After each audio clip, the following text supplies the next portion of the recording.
Okay, so she wasn't really dead. That would be silly.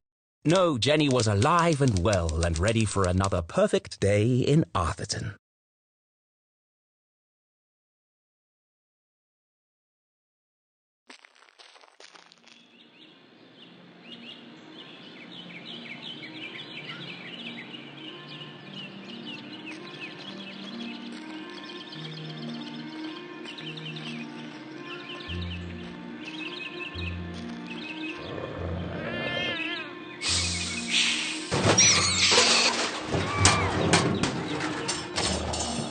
What the?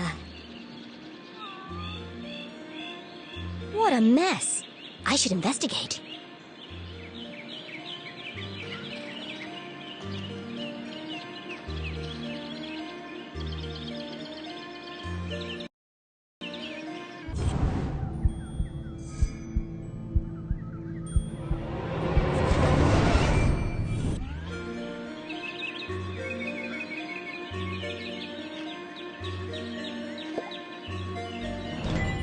Jenny had an instinct for sorting treasure from trash.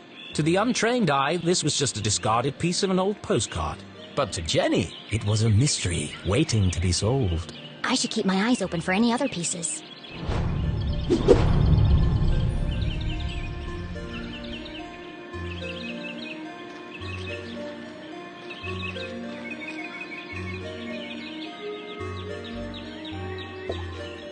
The notice board was awash with flyers, personal ads, and the occasional piece of gum.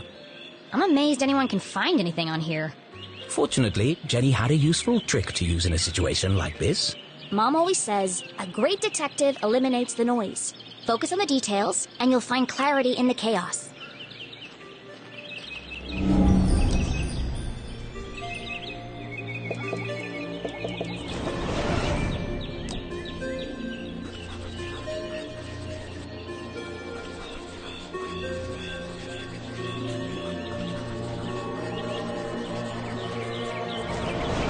I wonder if anyone else reads this junk.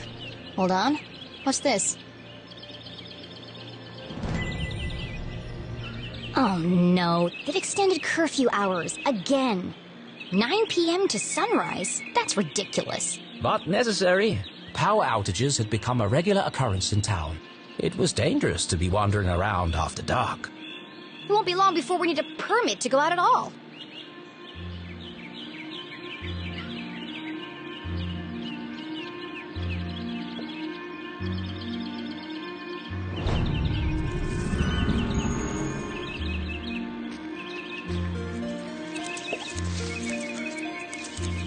Hey, you! Oh, hi there! What are you doing back there? Well, I was pruning. But then I discovered this cerulean bugberry bush. Discovered? These bushes are all over Arthurton. Actually, this is an incredibly rare bloom. There's nothing rare about Arthurton. I beg to differ. Arthurton has many beautiful and exotic plants. Really? Like what? Mushrooms with eyes that glow in the dark, berries that emit a bioluminescent mist, and flowers with nectar as sticky as superglue. Where? I've never seen any of those things. Well, believe me, they do exist. I've had the pleasure of seeing them up close. That's one of the privileges of working for Dean Stroudsbury in his greenhouse. Anyway, I should get back to work. I want everything to be perfect for the Dean's retirement celebration.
signs and decorations adorned the entire campus. A party to celebrate the dean's impending retirement.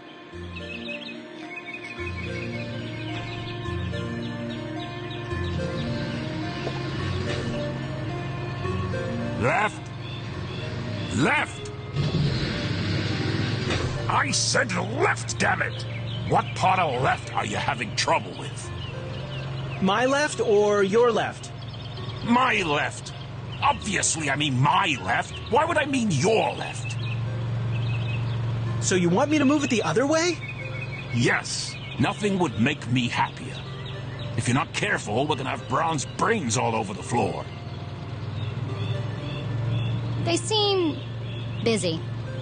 I should probably lead them to it.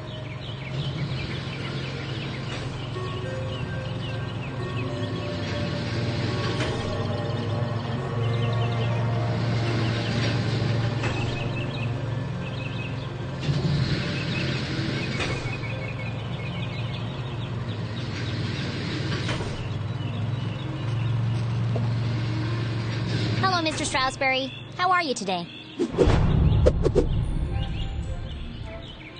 A jolly gentleman, the dean was often seen shaking hands and kissing babies around town. He's also Mom's boss. But more than that, he was her loyal friend. What do you think, Jenny? The dean had dedicated his life to Gumboldt, and the townspeople had spared no expense in their tribute to him. Quite a striking resemblance, Mr. Stroudsbury. It's a scary thing, Jenny. Retirement. Great excuse for a party, though. What will you do when you're no longer the dean? I've been trying not to think about it. This place won't be the same without you. Things change, Jenny. Time marches on, and we must do our best to adapt. It's going to be difficult, but I'm sure we will get through it. What do you mean, we?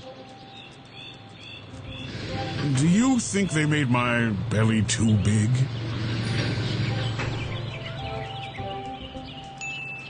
It's probably just the perspective, Mr. Stroudsbury. You are a clever one, Jenny LeClue. Speaking of which, have you been practicing your detective skills? Have I? Of course, always. Well then, I have a challenge for you. I bet you can't guess what I ate for breakfast. At last, a real challenge for Jenny. A fiendishly difficult puzzle that would take all her wits to solve.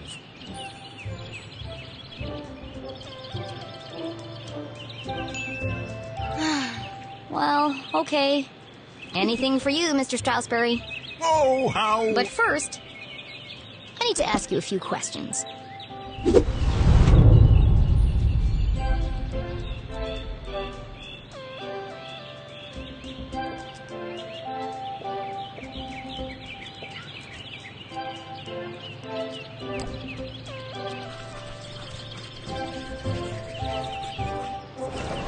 The dean was a big fan of the Gumboldt Moonbeams, and not just because his son was a prominent figure on the team. Well, a bench warmer anyway.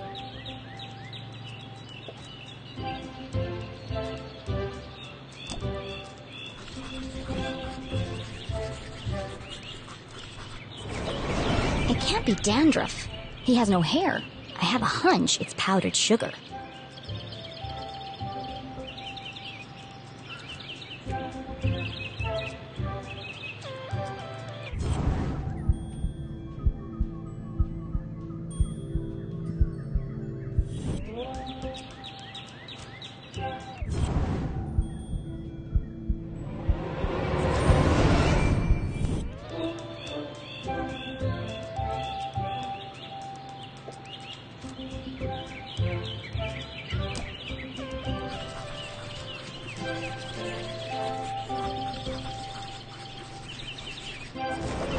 The dean didn't button his shirt properly.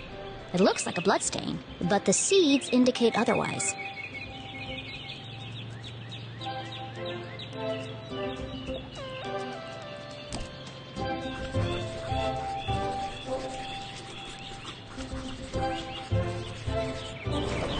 His watch is slow.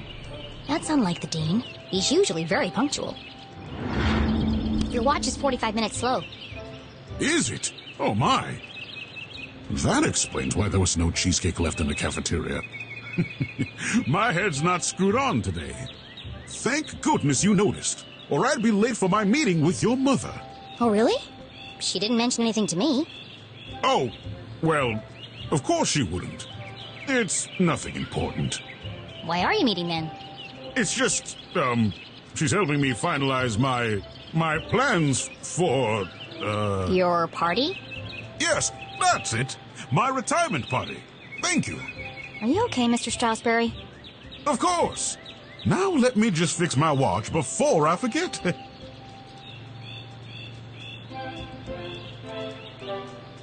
Now, where were we?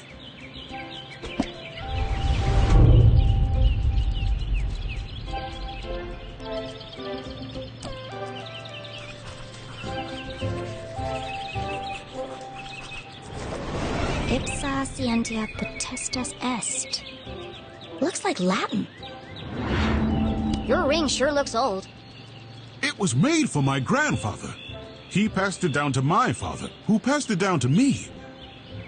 And when the time comes, I'll pass it on to my son. The Strasberry family had been champions of education for generations. What does the inscription mean? Knowledge itself is power. The inquisitive spirit is a mighty thing, Jenny. And nothing is as important as the truth.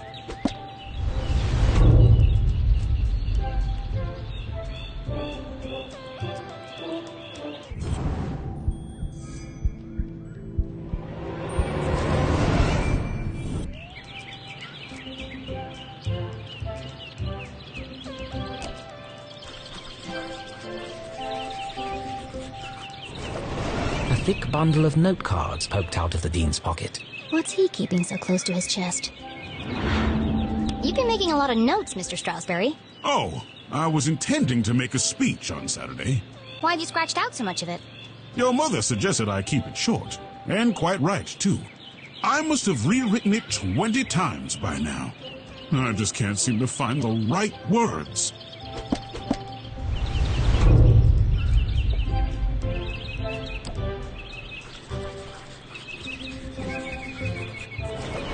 Looks like he accidentally put a spoon in his pocket instead of his pen. It's got a coffee stain on it.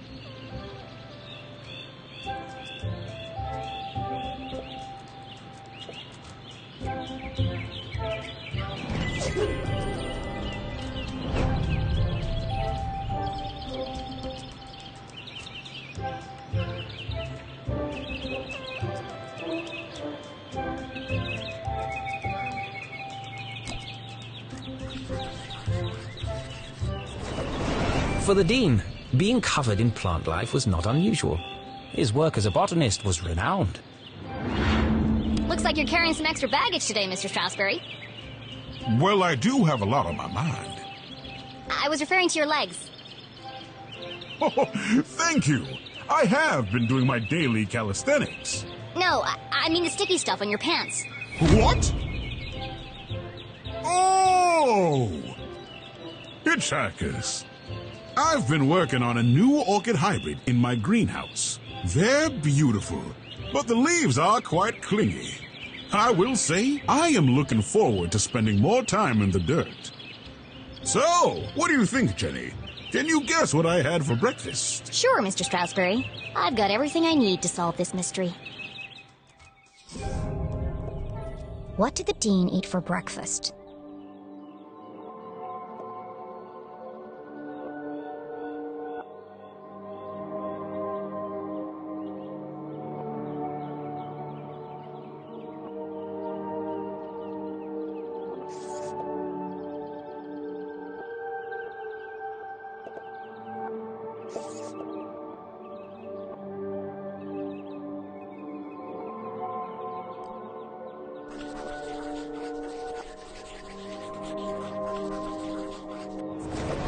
Jam on his shirt and powdered sugar on his tie.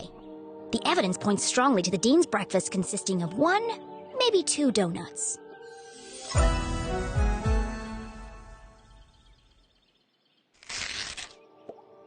What else can I tell about the dean's morning?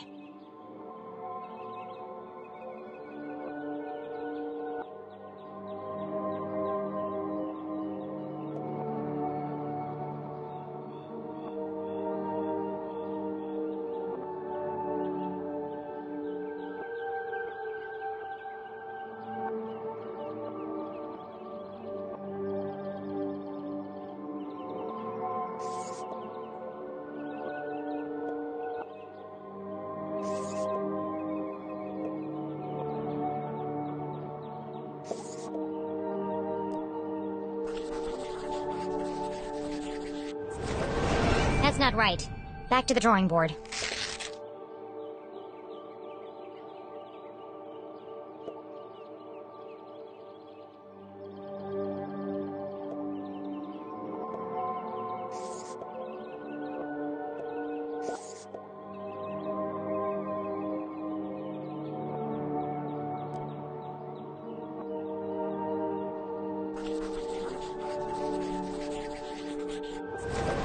No, that's not it.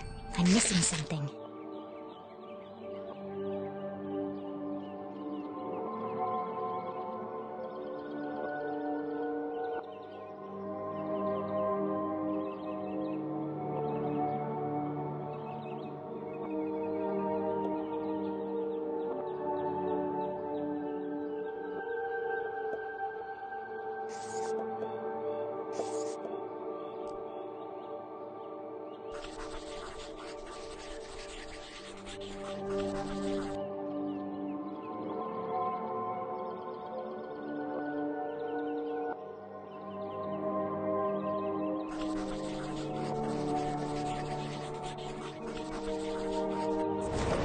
Nope, that's not what I meant. Let me try that again.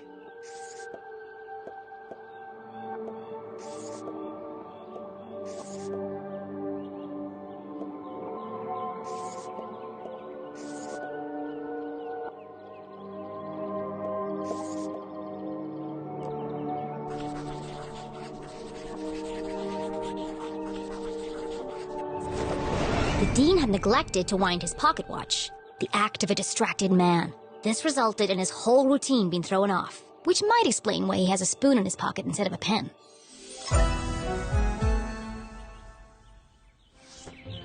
You had a donut for breakfast. Yes? I'm guessing...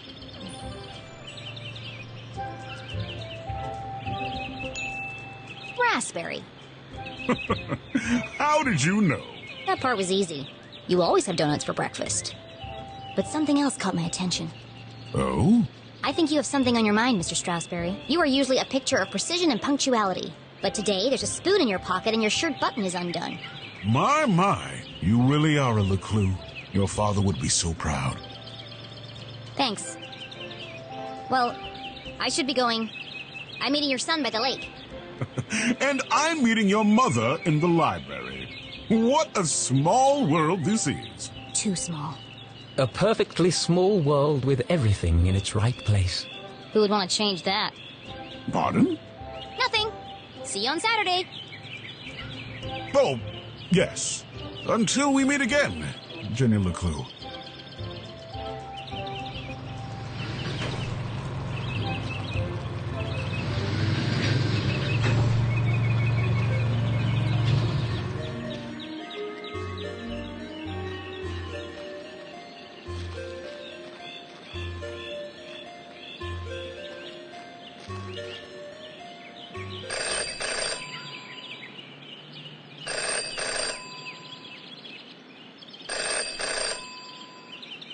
Well, that's not creepy at all.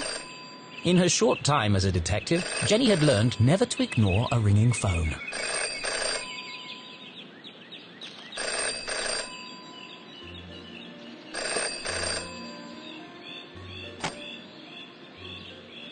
Hello? The dog barks loudest before the dawn. What? CJ, is that you? The dog barks loudest before the dawn. Really? This again? It's me, Jenny. We don't need to do this. I have no idea who you are, and I know no one by that name. The dog barks loudest before the dawn. Fine.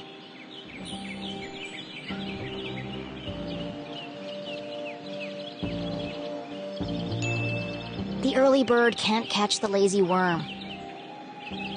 Good. The wind blows strongly from the east.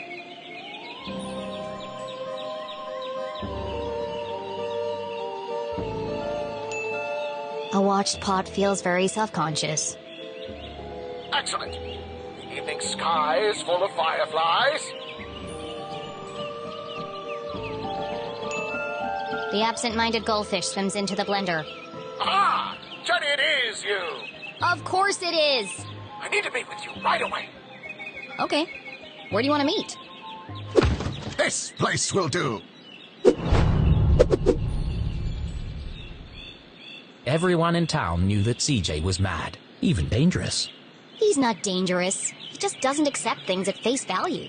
Sure, he's a bit fixated on extraterrestrials, but at least he's passionate about something. CJ and Jenny certainly indulged each other's obsessions. But most of all, CJ treated Jenny like a colleague. And not a little kid. CJ, why did we go through all that if you're right here? Can't be too careful. Are you sure you weren't followed? Who would be following me? Shh. This place is compromised. We don't have long to talk. Now, what did you want to talk to me about? What? You called me. Did I? Why? Talking to CJ was a bit like navigating a maze. You had a rough idea of where you were headed, but you couldn't be sure you'd ever get there. I'll help you figure it out.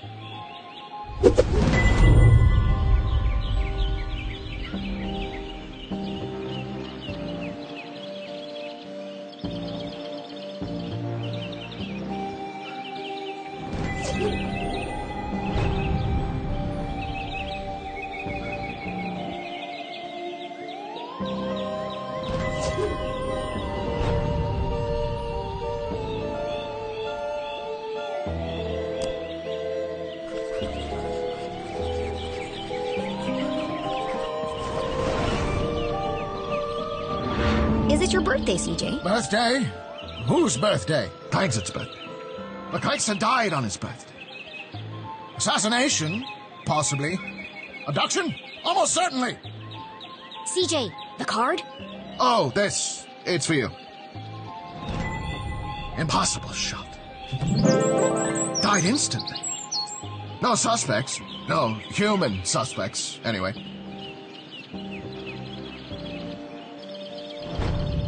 Thanks, CJ. That's, thoughtful.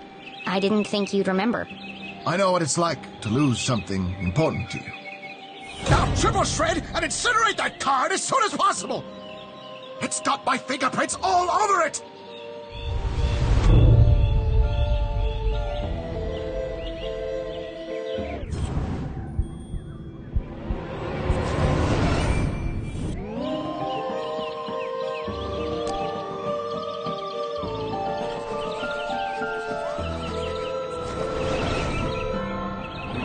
What's that sticking out of your sock? Ah! That's what I wanted to talk to you about. I intercepted a secret message. Classified intel. It's proof, Jenny. It's happening again. It's time for us to join the fight. This doesn't look like the kind of pamphlet he usually makes. It's being professionally printed. Could CJ finally be onto something?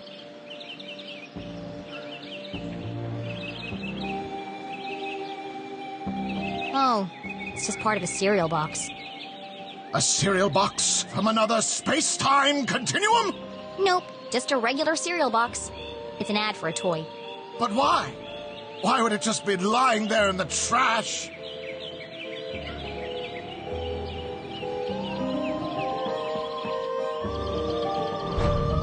I'm sorry, CJ. There are still great mysteries out there to solve, but this isn't one of them. Jenny had uncovered why CJ had contacted her. But something else had caught her eye.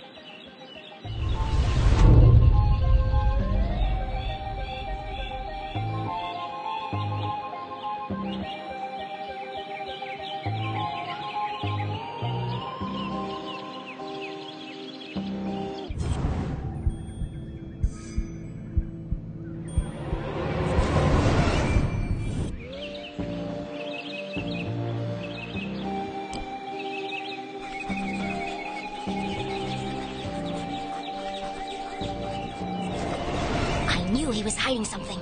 A compass with strange symbols where the cardinal direction should be. Looks broken.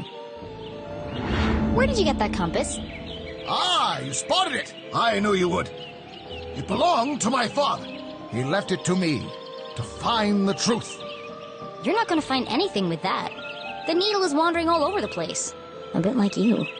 It's searching. For what? For them! It's this town, Jenny! It's Arthurton! They're here, among us, and this proves it! Or it could just be broken. Could be. I guess we'll never know. So what's the plan now? Library. Research. Very important. Very hush-hush. They let you back in? Not yet. But I've got this hat now. It wasn't your head that needed covering. No, for disguise! I know, CJ. What is it this time? More UFOs? Radio wave mind control? A globally connected communication network used exclusively to view pictures of cats? Jenny, you sound crazy. I'm just preparing my defense for the hearing. Is this because you tried to hypnotize Mrs. Brown's prize poodle? No, that was last week. It's because I peed in the water tower. CJ, that's gross. And this is the thanks I get for saving everyone from the mind control chemicals. Well, I guess I'll see you later then. But CJ was gone. CJ, I know you're standing behind the phone booth. I just watched you walk over there. No, I'm not. Okay then, bye. See you later.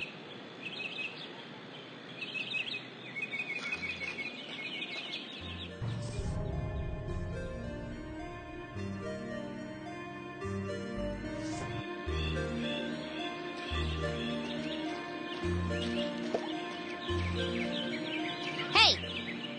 Ah! Damn, that's the third time today. Oops. Hi, Jenny. Great job solving that case today. It's really cute, the way that you and your mom work together. I wish I was that close with my parent. Enough chit-chat.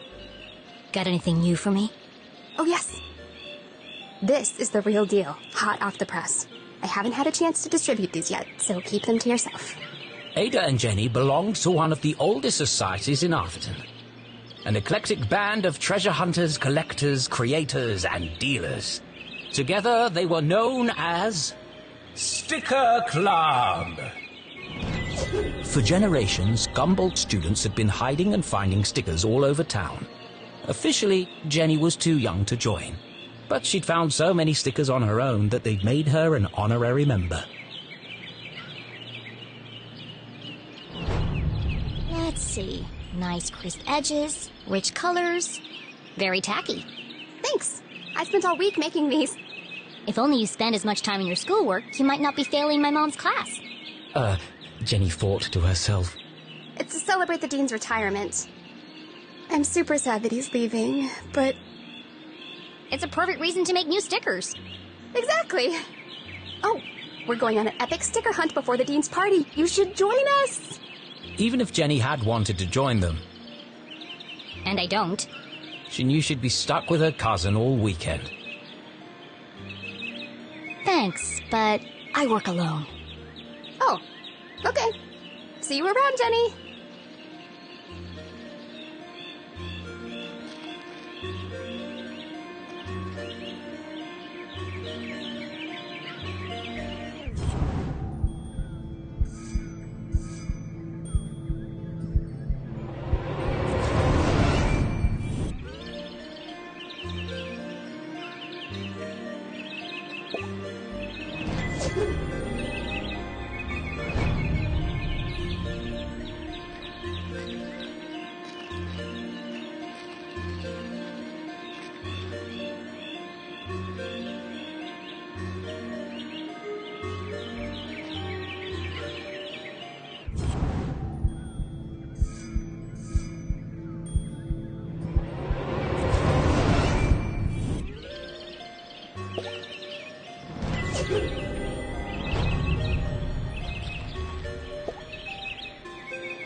Lake Nowhere, 1 mile.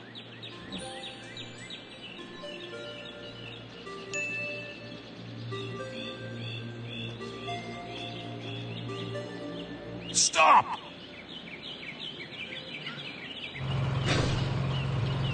Perfect. Hold it right there. Okay, let her go.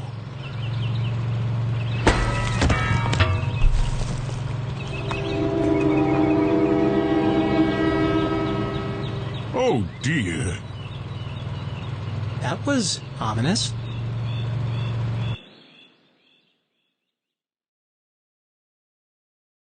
Detective for hire. Jenny had saved up the whole summer to place an ad in the local paper, but no one had answered it. Until now. What could this new case be? Her imagination ran wild, picturing the possibilities. And so, after helping her mum at Gumboldt College, she hurried to the pier at Lake Nowhere to rendezvous with her new client and crack another thrilling case.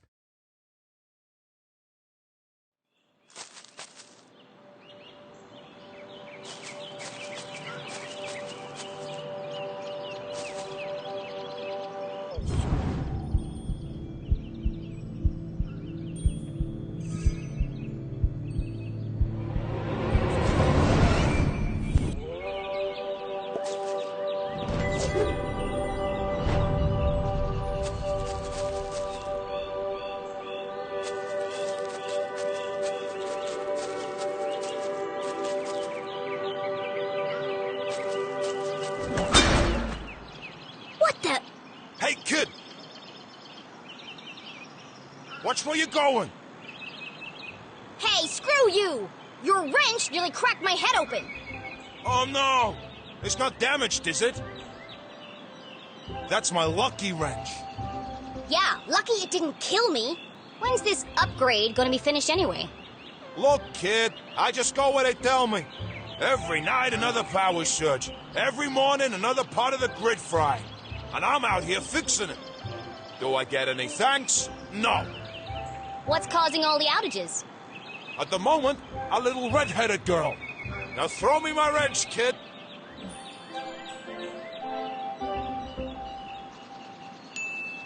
Looks like I have all the leverage. So tell me, what exactly is taking so long with these repairs? Apart from shoddy workmanship, that is. Hey, we're busting our butts to keep your lights on. These lines should be lasting for decades, but they're burning out after just a few weeks. It's the strangest thing. Anyway, toss me my wrench. But be careful. It's a family heirloom. But what could possibly be using that much power? You're killing me, little... Arthurton's a tiny town. The mines are practically shut down. So what could it be? Surely someone must know. All I know is I got 3 more jobs today, and I can't finish any of them without my wrench. So, will you please just give it back already? Fine. I've got bigger fish to fry. Thanks, kid.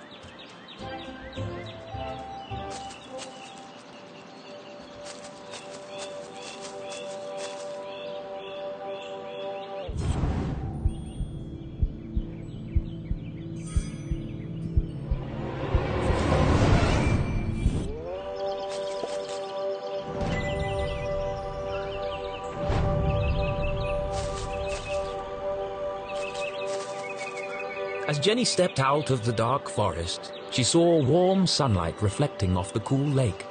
And next to that, something even cooler. Keith Stroudsbury. Come on, Keith! Dance like you beat it! Not so much grinding. Oh, Keith, what are you doing? Not everyone saw it, but to Jenny, there was something special about Keith. He's just happy being himself. Nothing seemed to bother him. Not even having to dance in a costume for $1 an hour. But Jenny was not so laid back. Not when it comes to standing up for a friend.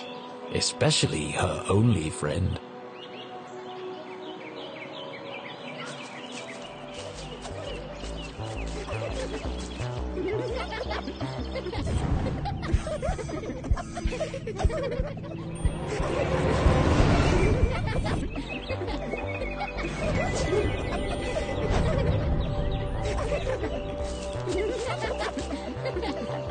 I think there's been enough dancing for one day, don't you?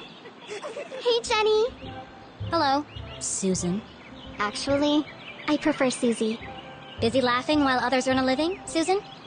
Not everyone's got your dad's money, I guess. Jenny, hi! Tall and handsome, with intense, mysterious eyes. Cool should have been his middle name.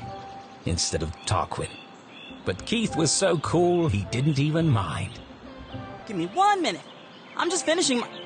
Sure. Don't let me interrupt your work. My shift ends. In 15 minutes, I know. I'm early. I'm meeting a client over at the dock. Paid case. Could be big. Real big.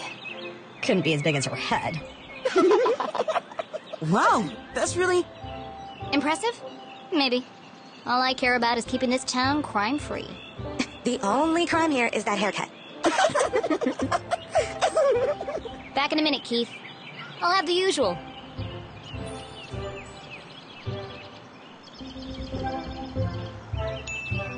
Straight up and hot. Nothing fancy. You got it.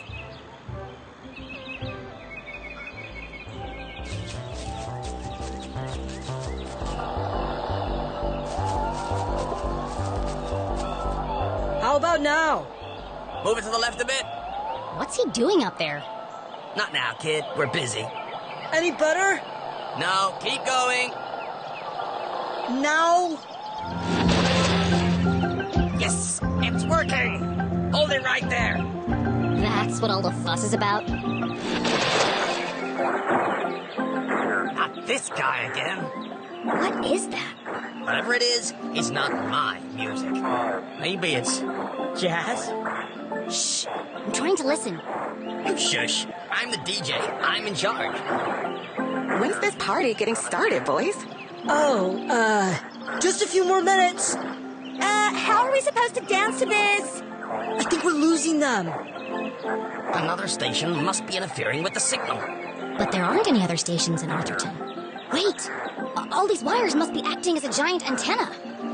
Jenny listened closely to the mysterious transmission. It was like no other radio broadcast she'd heard before. Hold it steady! Sorry, I'm trying. That's just getting worse. You might as well come down. No, wait! I can almost make out what they're saying. Just like that, the sound faded away. What did you do? That's no use. Come on, we gotta get this equipment back to the AV department by 6. Jenny was so lost in contemplation, she'd almost forgotten the case at hand. My client. I'm supposed to meet her at the dock.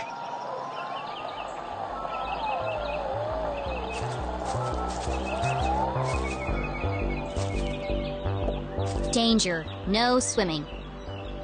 Sounds safe. Lake Nowhere. Totally safe and pollution-free.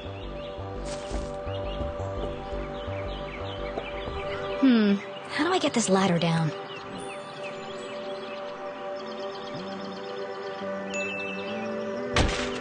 I'm getting a kick out of this.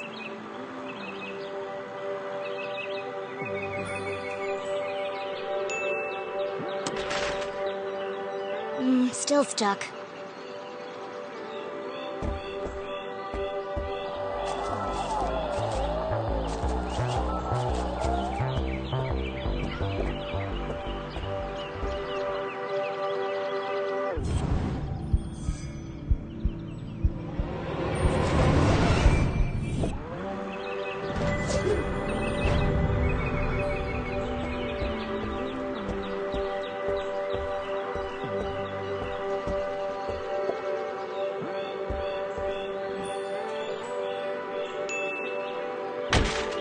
I'm getting a kick out of this.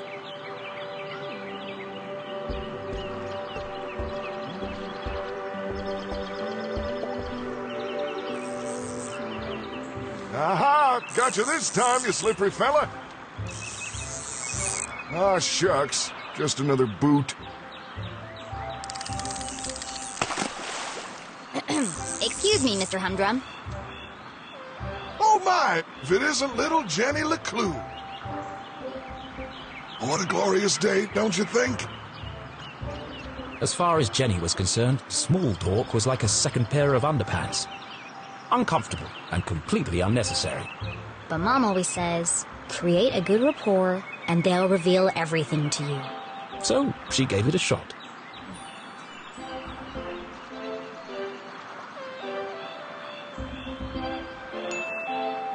the fishing? Oh, the fishing's great. But the catching is bad. All I'm getting are old boots and strange bits of metal. But just look out there, Jenny. She's got that wonderful afternoon glow.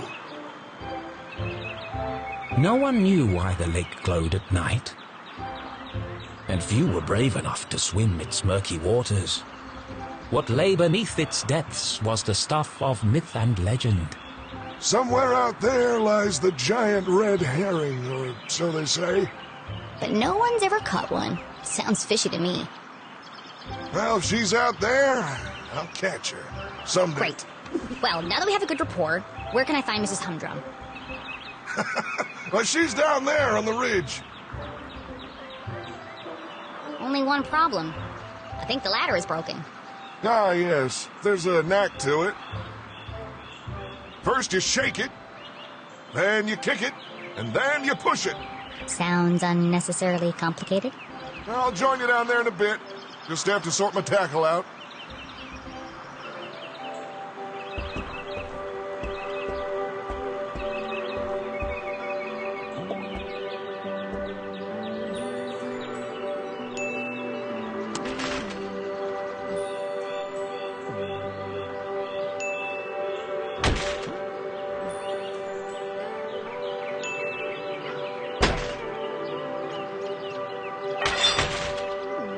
Aha! That did the trick.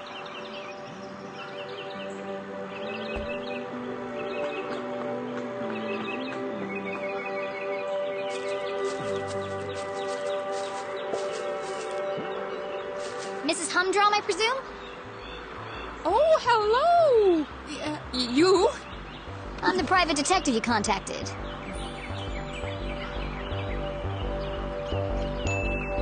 Jenny LeClue, at your service. I'm here to solve your case. Who is it, Dan? It's Jenny, dear, the LeClue girl. She doesn't see so well without her glasses. Oh, hello, Jenny. I'm afraid I don't see so well without my glasses. Nothing wrong with her hearing, though. What did she say?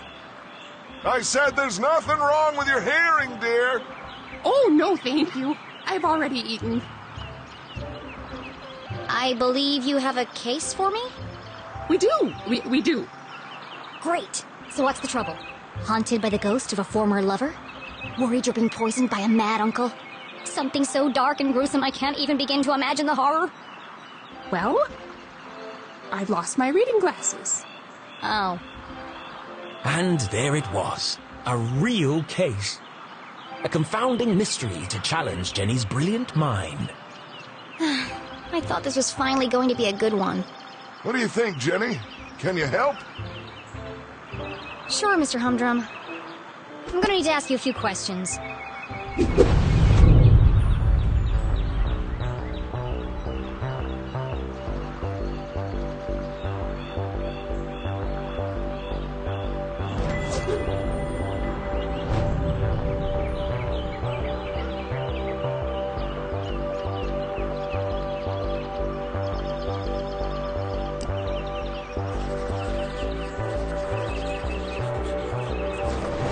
Jenny recognized the distinctive indentations left behind by a pair of spectacles. She must have been wearing them recently. You still have marks from your glasses on the bridge of your nose. You probably lost them within the last day or two. Oh, I never would have thought of that. When do you last remember wearing them? I'm really not sure. Dan? You had them at your Tuesday book club. Oh, yes. We're reading 50 Shady Graves. I've never been interrogated before. This is such fun.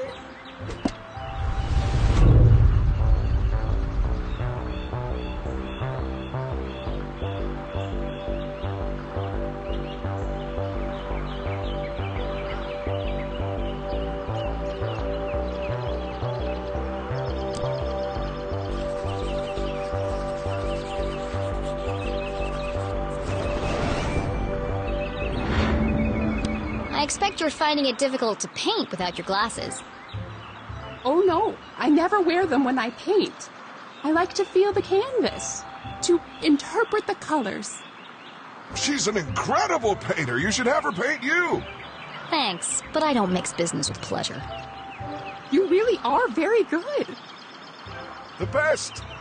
How long have you been solving mysteries? But I'll ask the questions, thank you.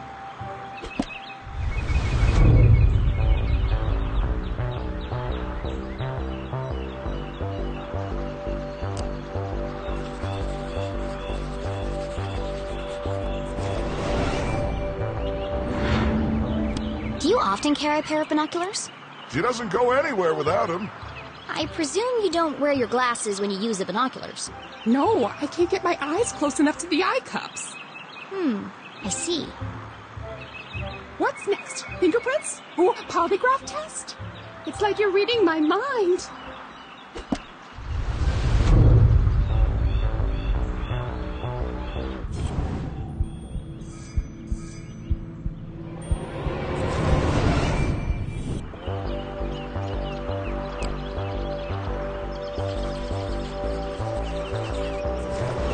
Jenny had often snuck through the hole in the fence at Grubman's to watch the races.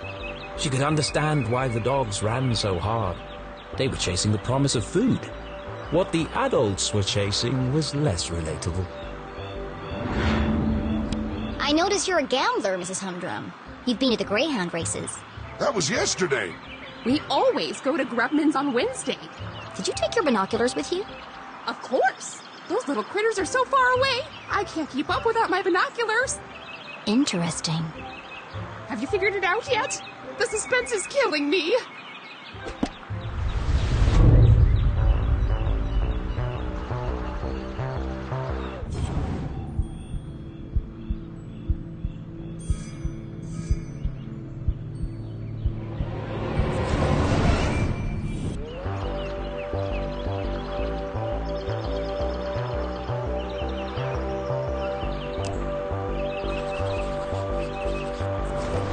That's a large hole. She must have caught it on something. Did you have trouble climbing down the ladder, Mrs. Humdrum? Why, yes, I did. How on earth did you know? There's a tear in your pants pocket. Well, what do you know? I didn't realize these pants even had pockets. I feel like you know more about me than I do.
Looks freshly blow-dried. A professional job. Your hair looks lovely today, Mrs. Humdrum. Is that a new style? Thank you. I had it done yesterday. Dan didn't notice. They call it the Queen's Coif. Well, it's certainly big. And expensive. But I'm worth it, Dan. Who could put a price on that beautiful head of hair? You're not so bad yourself, hot stuff. Gross. You are so thorough. Any more questions? I think I have everything I need to wrap this one up. Where are Gail's glasses?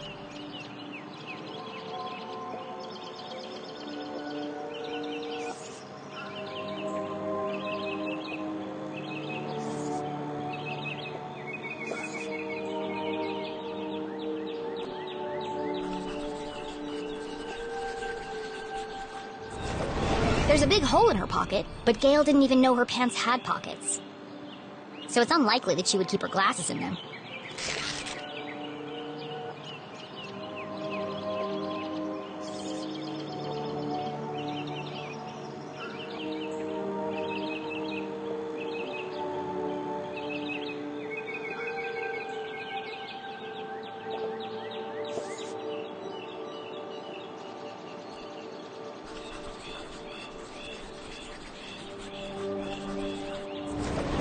Gail was at the races last night. She had to remove her glasses to use the binoculars.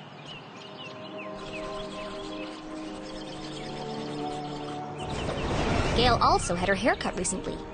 It's fluffy and big, and could easily hide a small object.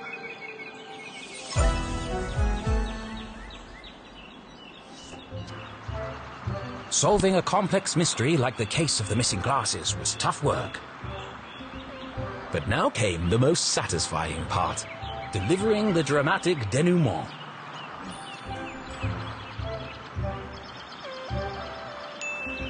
Let's review the facts. 1. Not only do you love your binoculars, you've come to depend on them for bird watching, greyhound watching, basically anything far away watching. That's true. I immediately sensed the two optical devices, your binoculars and glasses, were incompatible. Thus, to use one, you had to remove the other. Fascinating. Fact 2. Yesterday, you changed your hairstyle. I did. Though fun, it was also impractical. So tall that it could easily conceal a small object. I see where this is going. Please, don't interrupt. After much research, deliberation, and debate, I've concluded there is only one place the missing glasses could be. They've been on your head the whole time. Oh, so they are. Right there on top of my head. Incredible! What a talent! They're always in the last place you look, aren't they? A master detective in the making. What would we have done without you? Gail, don't forget to pay the girl. Oh, of course, silly me. You must be rewarded generously for all your hard work. Now don't spend it all in one place. Thanks. I'll do my best.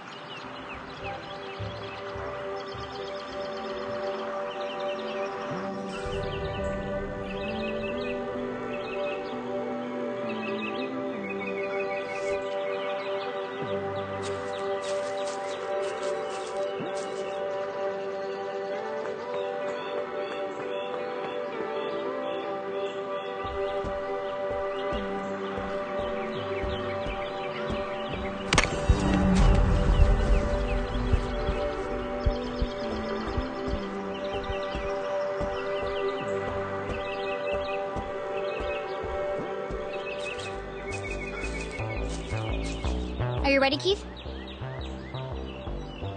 Wow, what an amazing detective. Glasses on her head. Who could have guessed? Oh, you heard. Whatever would we do without Master Investigator Jenny LeClue? I thought it was pretty cool, Jenny. And a whole nickel. You must be so excited. Yeah, that's more than her mom makes in a month. Come on, guys. Let's all just... Hey, Jenny, my grandma called. She wants her sweater back. Oh, how wonderful it was to joke around with friends. I've had enough of this.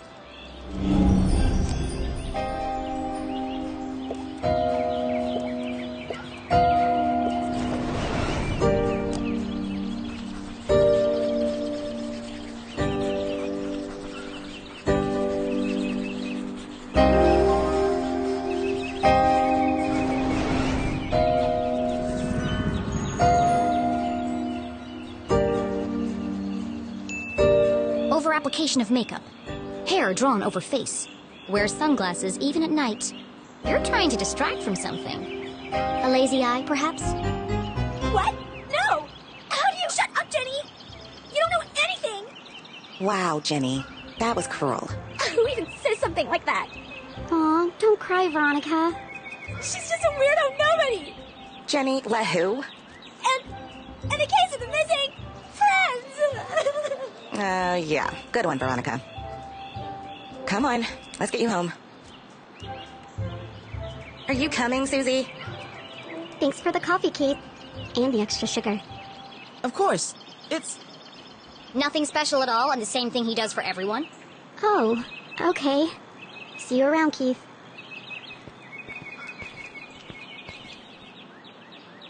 Well, that went well. Shall we? Yeah. I've got no customers now anyway.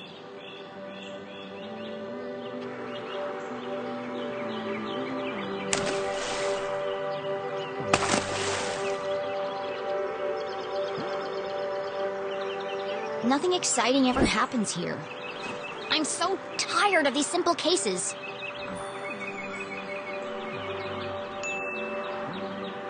Ugh. How am I supposed to become a real detective if there are no real crimes to solve? You help that old lady? Darn. Thanks, Keith. But it was stupid, and everyone knew it. Including your girlfriend. She's not my... And you really mustn't let them treat you like that. You should stick up for yourself. They don't mean anything. Sometimes you just gotta speak up and say how you feel.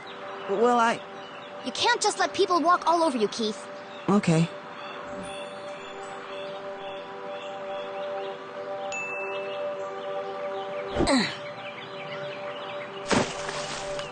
It doesn't matter anyway.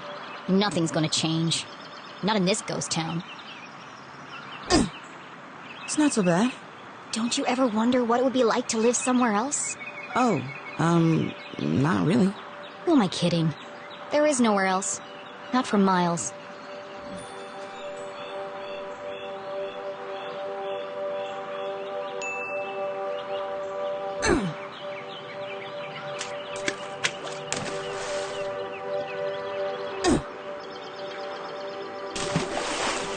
Oh, shucks. I see practice is going well. Is your dad still pressuring you to play? Well... Come on, Keith. You hate basketball. And tough love. But you're the worst player on the team. Not the worst. Well, on the bench anyway. Why don't you just tell him you don't want to play anymore? It's a Strasberry tradition. That's my point, Keith. This whole town is dead. Stuck in the past. Everyone is just doing what they're told without questioning why. Where's the ambition? The sense of adventure? Are we still talking about basketball?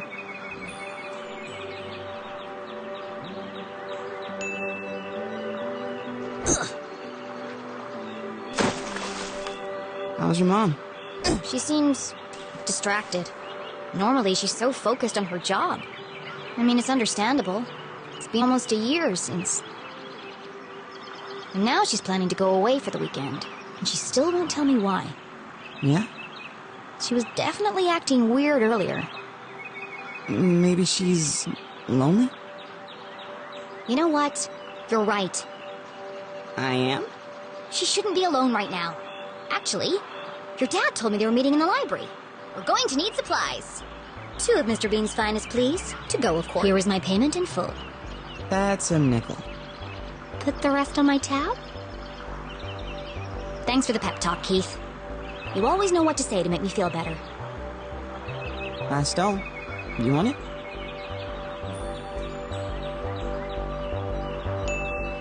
You take it. You need to practice. Here goes nothing.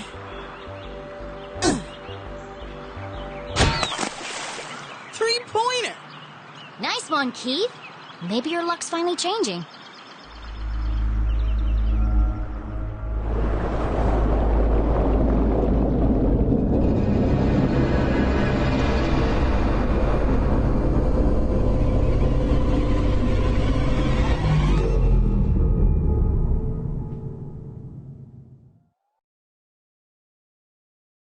Keith was an excellent listener. Or maybe he just didn't speak much. Either way, Jenny really enjoyed their little talks. He was the only person who really seemed to understand her. Jenny biked briskly towards the library back on campus to surprise her mother. Nothing exciting ever happens here, she grumbled, unaware of the great adventure that lay in store just around the corner.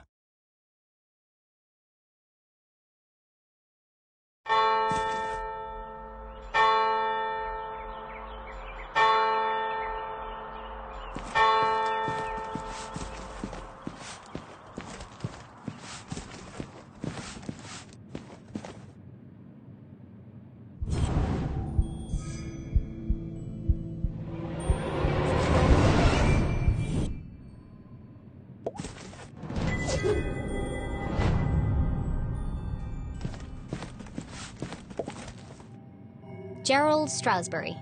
Cornelius Strasberry. It's a wall of Strasberries. The Strasberry lineage stretched back to the very founding of the university. There had been a Dean Stroudsbury at Gumboldt for over 150 years. There won't be for much longer. The Dean's retiring, and the only Stroudsbury left is Keith. And he's not exactly the academic type.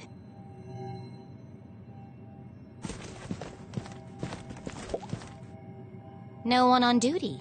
A book thief's paradise. There's a note on the desk.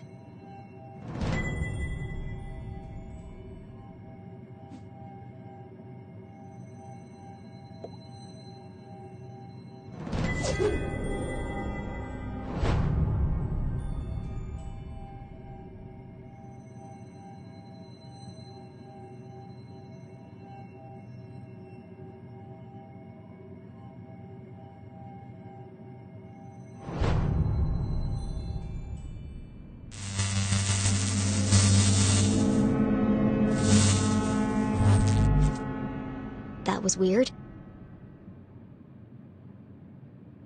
Hello? Mom? Mr. Stroudsbury? Anybody? Jenny's words echoed through the library. Something's not right here. A mystery was unfolding. Whatever it is, I'll get to the bottom of it.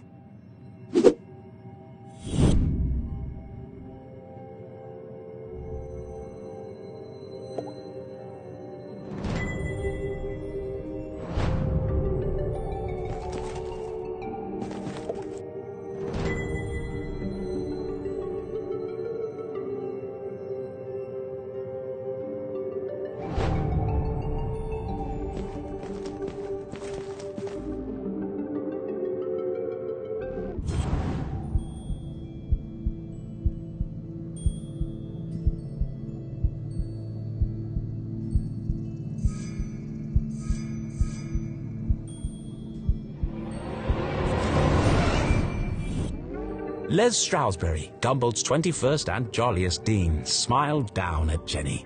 Looking a bit wonky today, Mr. Stroudsbury. A pair of wires ran down the wall and disappeared behind the painting. It's too high to reach. What are you hiding back there?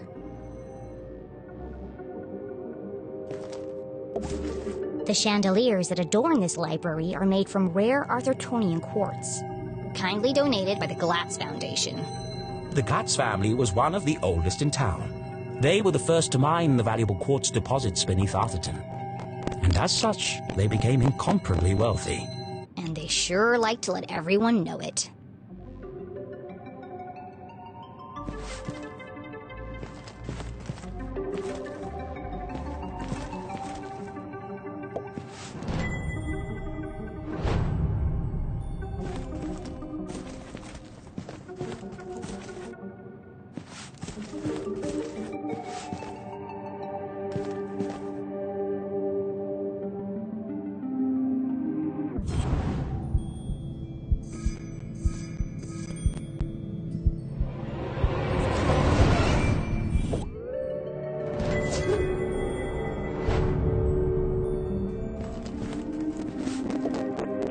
Laddertron 5000, the pinnacle of remote ladder and bookcase technology, kindly donated by the Glatz Foundation.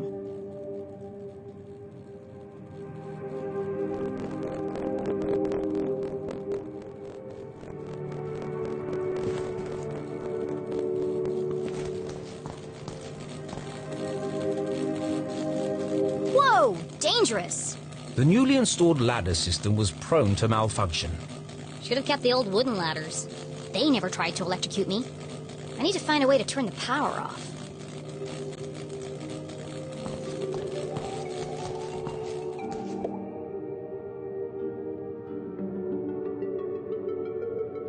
Jenny gazed at the technological marvel of Laddertron 5000.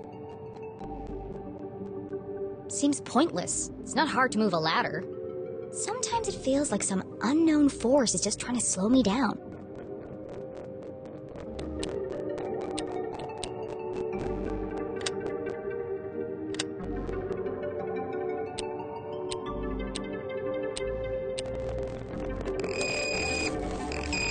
No good.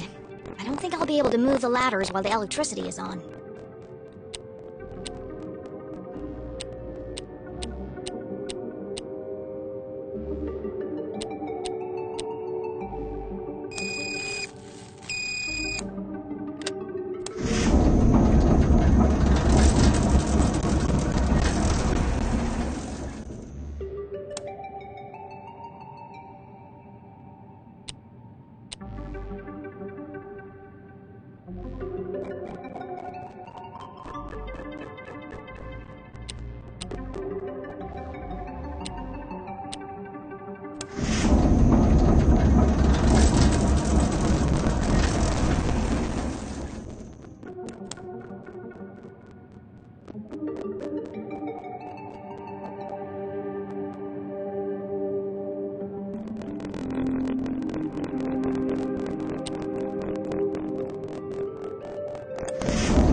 Jenny was notorious for climbing book carts. It's the only way to reach the highest shelves. In fact, this could be useful. But something else had caught her eye. This table's a complete mess. Who would leave it like this?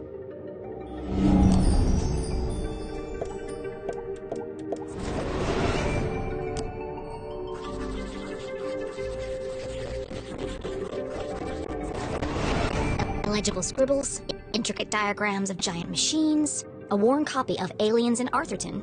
Jenny knew only one person could have been sitting here. CJ. It's odd, though. He usually hides everything when he's finished. What's this?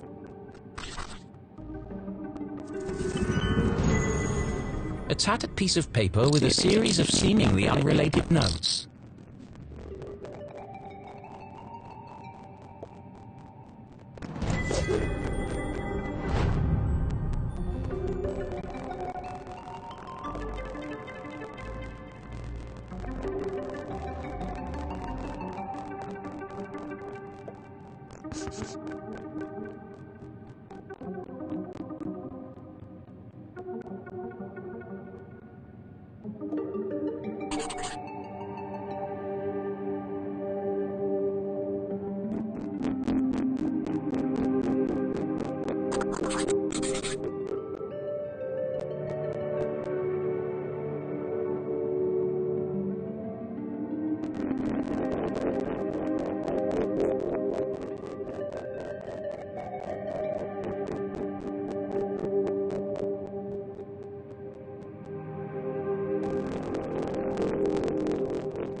UFOs, shadow men, experiments on corpses.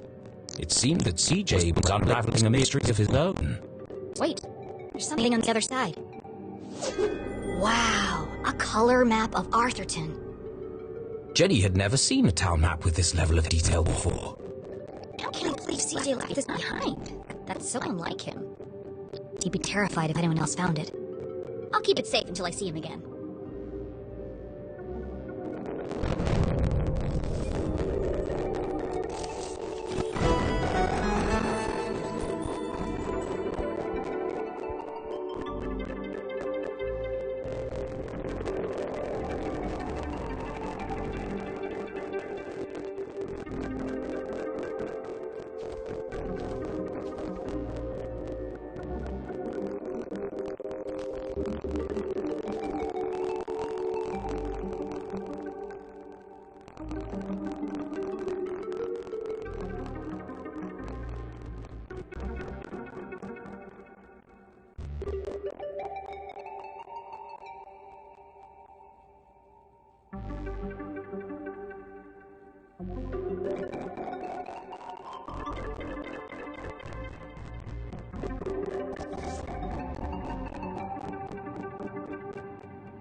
Jenny stood on her tiptoes and delicately removed the priceless painting from the wall.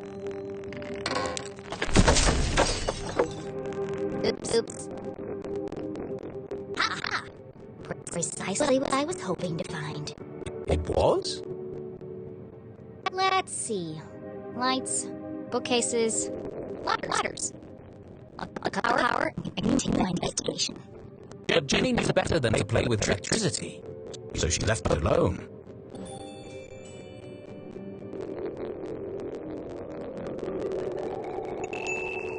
It's a simple switch. Perfectly safe.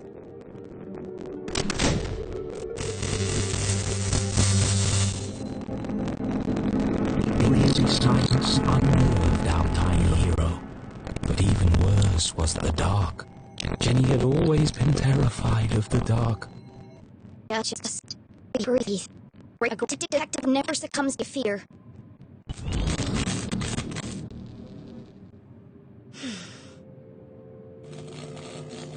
Looks like a trick.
The fallen remains of a bookcase blocked Jenny's path. It looks like a bomb went off in here. It's too precarious to climb over.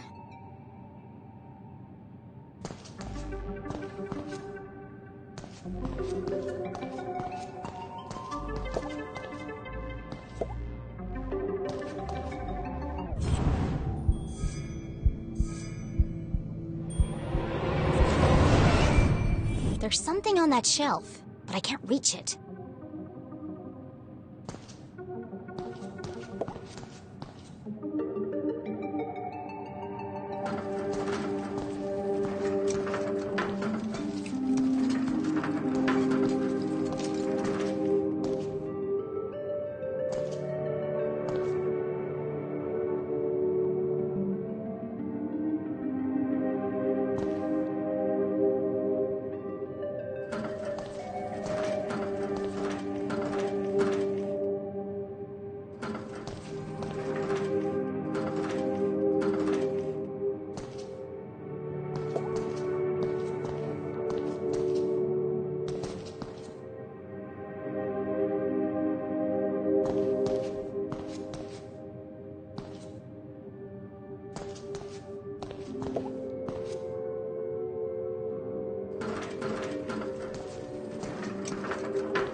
What treasures lay behind the door?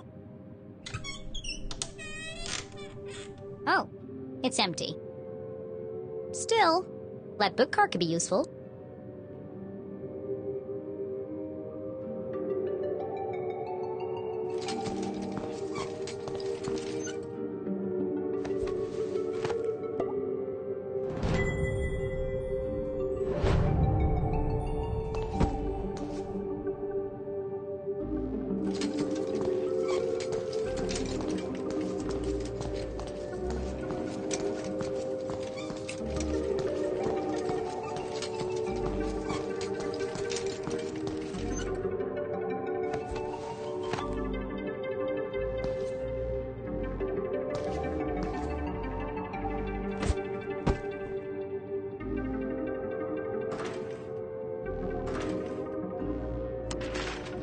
Something's blocking the ladder.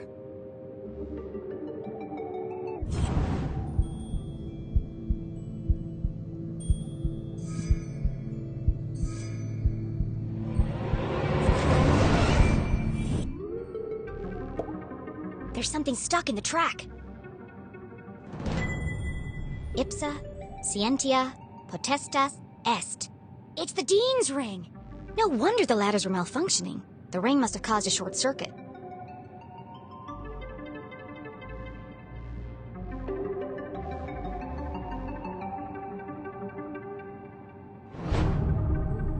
I'll keep hold of this and return it to the Dean when I see him next. Whoa! An empty library, a fallen bookcase, and now a broken balcony? This mystery has all the hallmarks of foul play.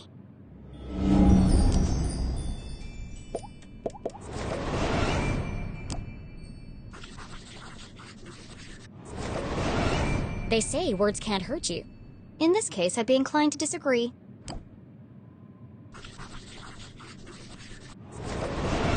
Solid iron and oak, torn apart like a piece of bread. It would have taken some serious force to do this.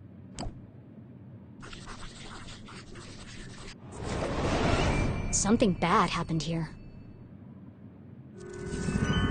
This is feeling more and more like a crime scene. And then Jenny saw it.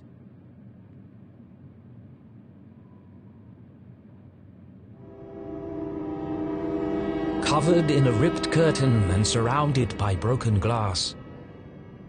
It is a crime scene!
You never forget the first time you see a dead body. It harrows the mind, terrifies the soul, scars you to your very core. A dead body? No way! This is amazing! Who lay under that curtain? Who had breathed their last breath? Who had shuffled off this mortal coil to meet their maker? It could be anyone. I mean, it could be an escaped lunatic from the asylum. Or an axe-wielding maniac on the run from the cops. It could be... It could be... Mom? Oh no. Please, no. No, you never forget the first time you see a dead body.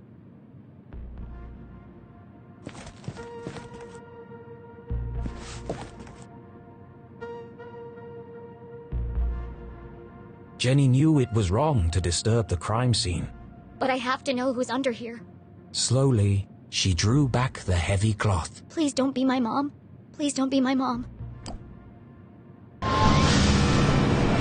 Dean Stroudsbury! Thank God. I'm sorry. I didn't mean it like that. Poor Mr. Stroudsbury. What happened to you? Was this a terrible accident? Or worse? Murder! Her stomach churned, seeing the Dean's lifeless face, his contorted frame. Jenny felt the urge to run, to get as far away from this horrific sight as possible. Jenny had longed for an adventure, for a real case to solve. I didn't expect it to be like this. She gathered herself, took a deep breath, and began to search for clues.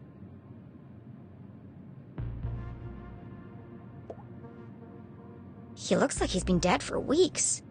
His skin is pale and colorless, and there's a strange mark on his neck.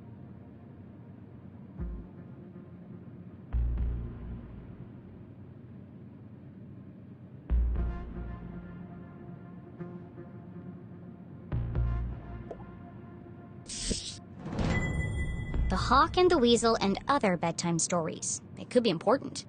Then again, it could have just joined the Dean for the ride.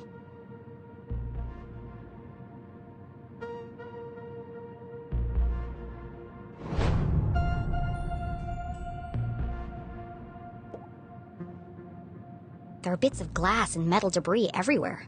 He has burn marks on his hand.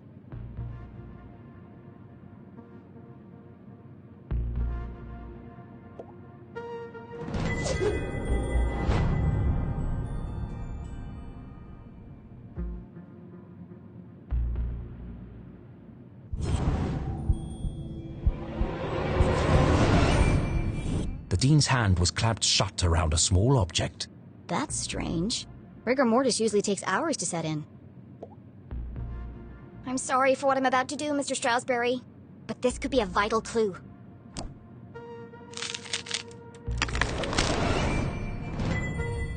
Mom's ID card? But that means... Julie LeClue had definitely been here. She could be the last person to have seen him alive. She could be. Impossible. My mother's a forensic expert. She'd never leave such incriminating evidence behind. But even the smartest criminals made mistakes. Jenny couldn't deny this looked bad for her mum. If anyone else sees this, they'll jump to conclusions. They'll think my mom's a murderer. Unless... A peculiar thought crossed Jenny's mind.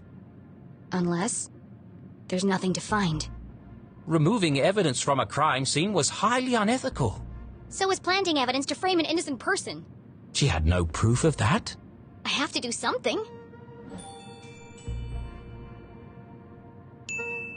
My mom would kill me if she knew I was tampering with evidence. But I have to protect her.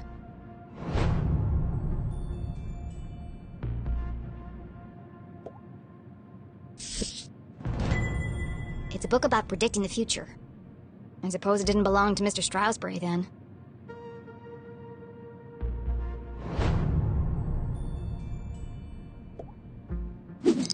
It's smashed, most likely from the fall.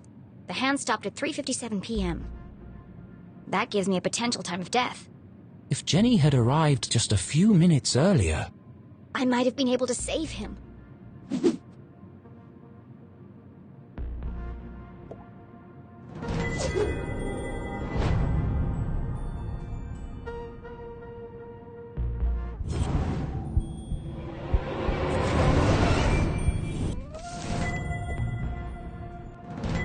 The Dean's planner lay open on today's date.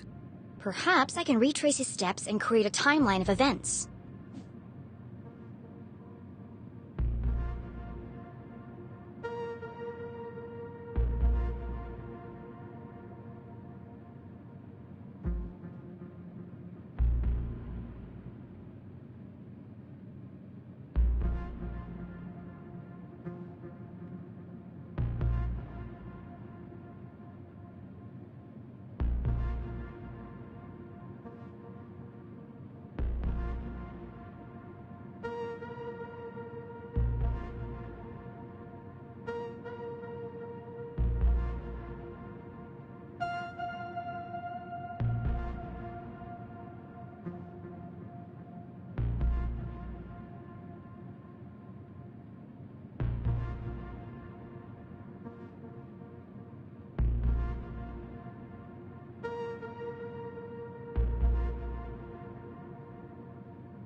Meet JL.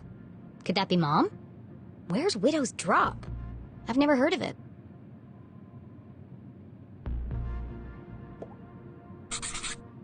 Looks like he completed all his chores for the day. I already knew the Dean was meeting Mom here. So where is she now?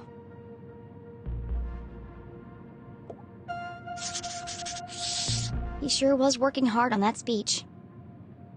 I'm sad he won't get to deliver it.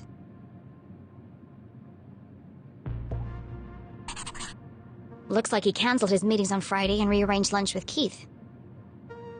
Oh, poor Keith. Jenny didn't know how she would break the news to him. But I should be the one to tell him. Gossip spreads like wildfire in Arthurton.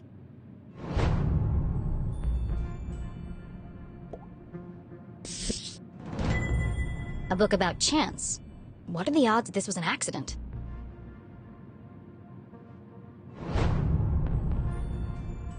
I think that's all the evidence I'm going to find here. She took one last look at the Dean's lifeless body. I'm sorry, Mr. Strasberry. I promise I'll get to the bottom of this.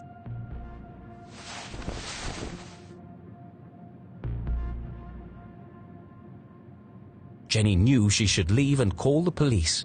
But how often did a case like this come along? Never. There's more to this than meets the eye.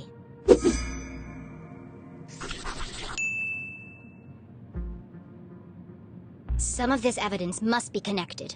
So she opened her journal to join the dots. What was the apparent cause of death?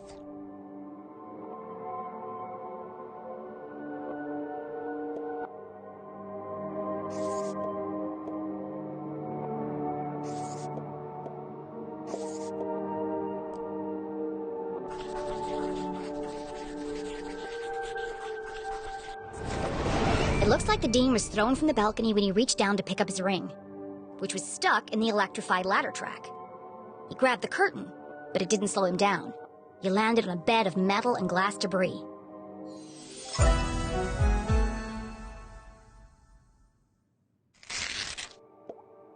What is unusual about the Dean's death?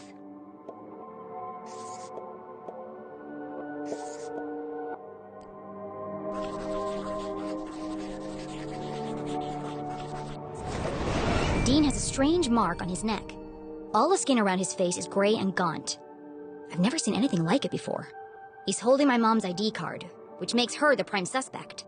But why would she, or anyone, want to kill Dean Strasberry?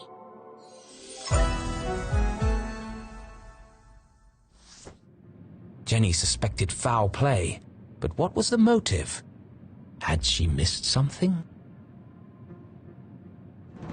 The watch! The Dean's watch stopped at 3:57 p.m. When I came into the library, the clock tower rang 4 times. The library only has one exit, and I haven't seen anyone but the Dean since I got here. Which meant, if the Dean was murdered... The killer must still be here! He's getting away!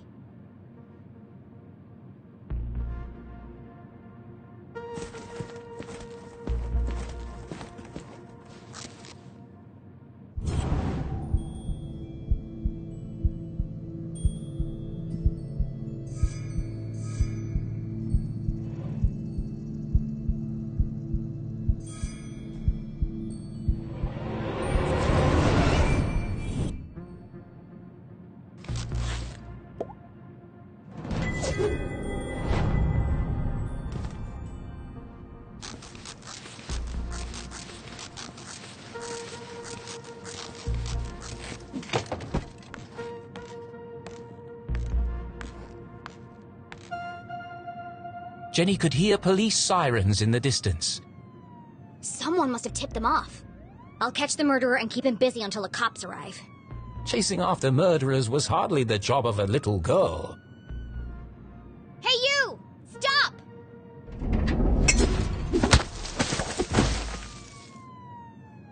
Despite surviving her fall without so much as a broken bone, Jenny couldn't help but feel she had failed.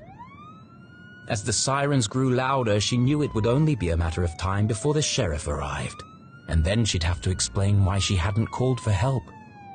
But the worst feeling of all was that she had let the killer escape.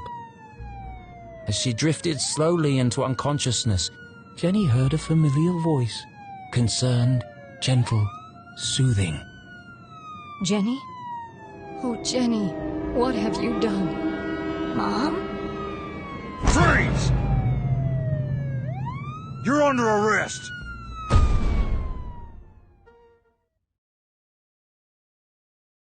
What have I done?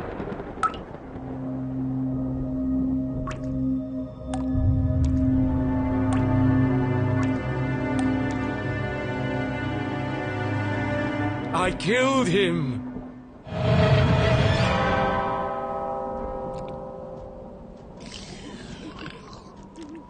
This is all wrong. Murder in Arthurton?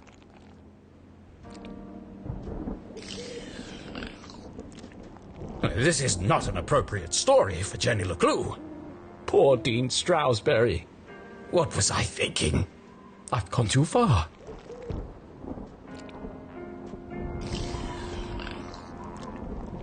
Perhaps I should take a break. Come on, Rufus. Let's go for a walk. Clear our heads and work off some of this jam.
Why were you there?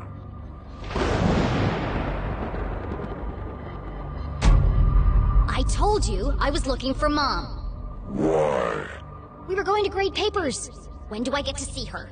Did you disturb the crime scene?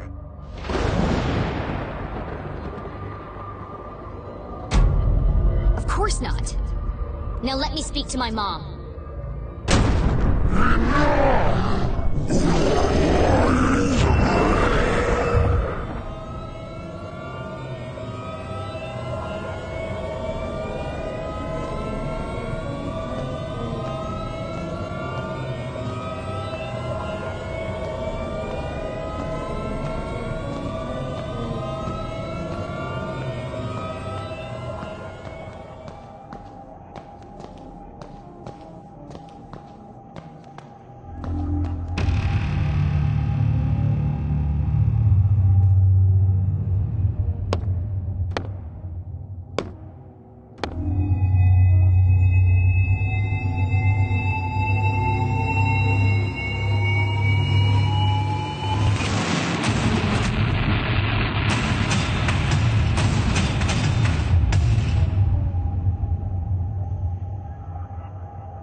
Please, look at me.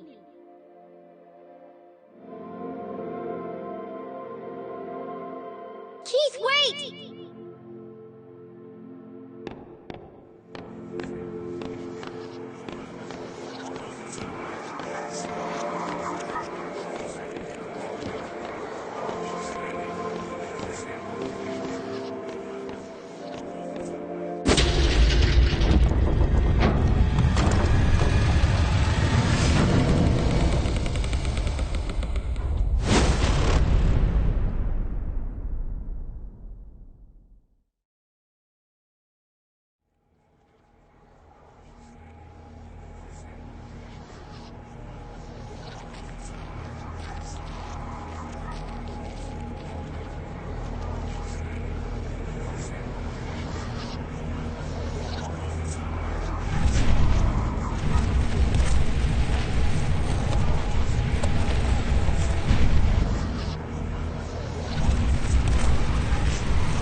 Horrible nightmare. Dean Stroudsbury was dead. My mom was in jail. Keith told me he never wanted to see me again. And worst of all, I was surrounded by an evil army of giant teddy bears.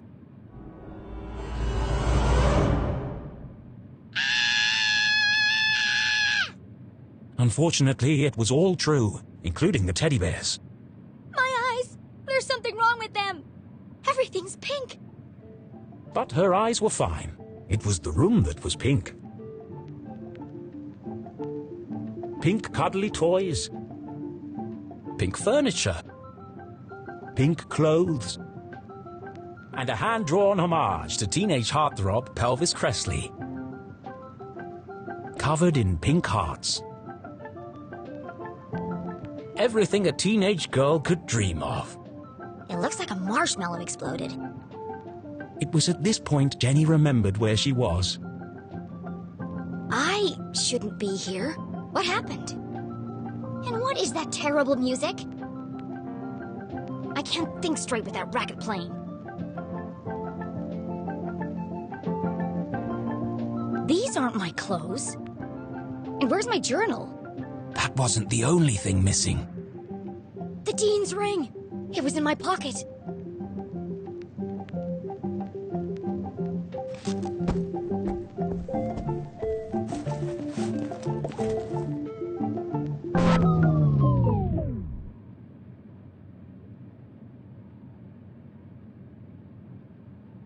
You're the fan that I love. Ah yes, the eagerly awaited follow-up to the smash hit. Even though I'm a big star and you're just a fan, perhaps someday we could be together. Ugh, who buys this crap? Huh?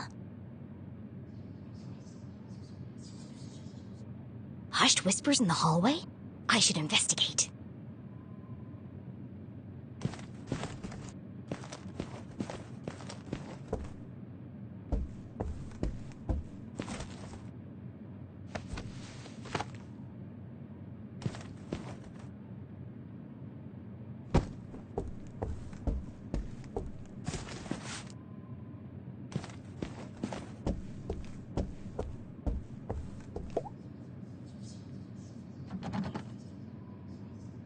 It's locked from the outside. Who would trap a child in this nightmarish hellscape? Jenny peeped through the tiny keyhole.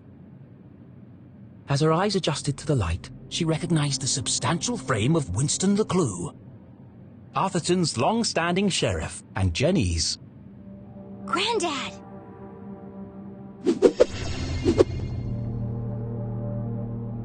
Jenny's relationship with her grandfather was contentious, to say the least. He was a stern and humorless man who placed honor, tradition, and the law above all else. Sometimes even family. But what was he doing here? And who is he talking to? Florence and Richard Glatz were the wealthiest couple in town, and hugely influential. Their company, Glatz Mining and Supply Corps, was the oldest in Arthurton. While Richard may have been the head of the business, everyone knew that Florence wore the pants. Exceptionally charming and generous, she always had a smile on her face. Which is why I don't trust her one bit. Being careful not to make a sound, Jenny leaned in and listened. With everything going on, I don't have time to watch her. It's no trouble at all, really, Winston. She can stay for as long as she likes. The girls are great friends. I only hope she feels better soon. That was quite the scene she made at the funeral. She should have left the boy alone. Really, Winston, this whole situation must be unbearably traumatic for the poor girl. Her mother in jail, and what she saw in the library. One shudders at the thought. And all this barely a year after what happened to Henry. She'll be fine. Just keep an eye on her. She can be a real handful.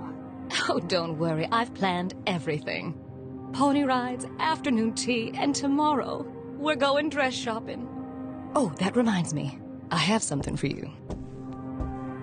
Dress shopping? First they locked me up, now they want to torture me? I need to get out of here. Fast. But her curiosity was piqued.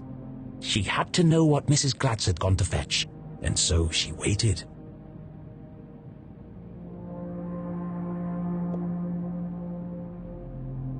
When Thalladius T. Pumberbitten discovered the first quartz seam lining the Great Mountains, little did he know the impact it would have on the future of the town. Little did he know the Glatz family would muscle in and take over the whole operation. Nowadays it was hard to go anywhere in town without seeing something made from it.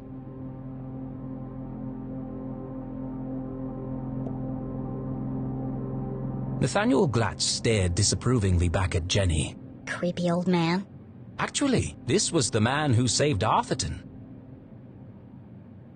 When the quartz mines began to run dry, it was his research into the unique properties of the crystals that secured the future prosperity of the town and the company. Huh? Where did he go?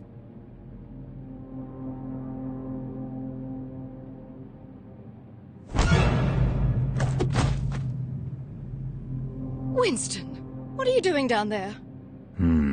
Thought I heard something. Really? A man of your age spying on teenage girls? I've told you already, she won't be going anywhere. It was probably just Jenny's imagination, but those words felt oddly sinister.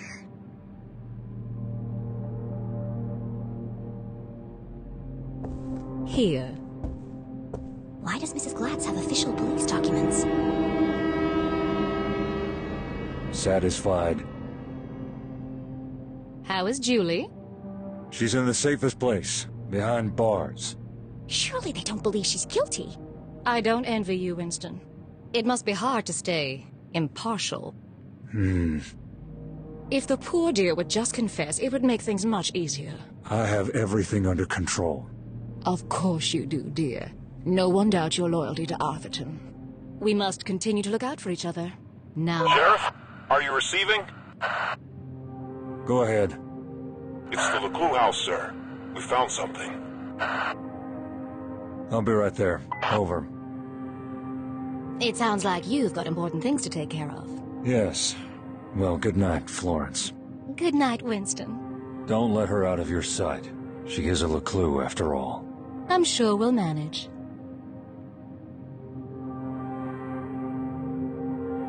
Jenny couldn't believe what she'd just heard.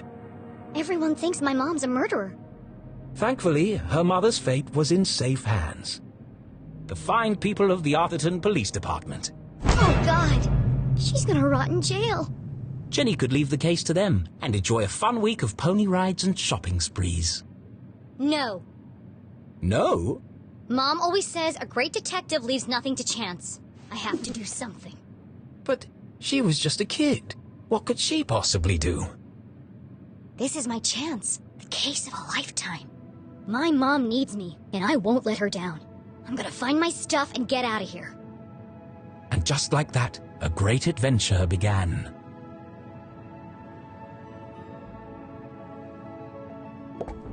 I don't have my detective gear to pick the lock. Besides, I can't just walk out in front of Mrs. Glatz.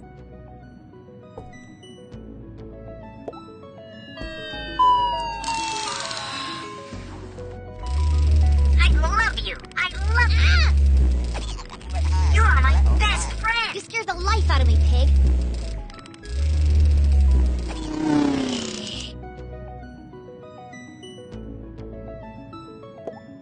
The sun was setting behind the great mountains of Arthurton, cradling the town in a warm red embrace.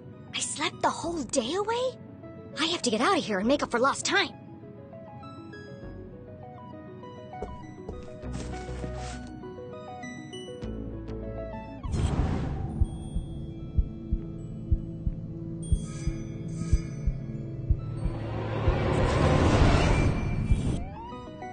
All the dangly bits are swaying.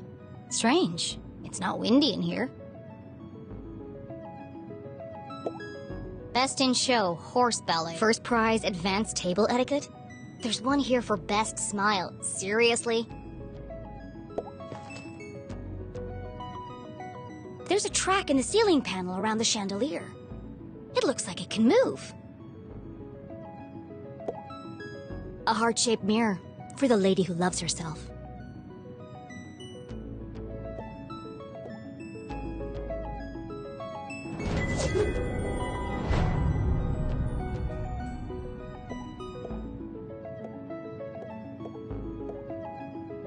Ouch! That's hot!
There's something strange about this mirror.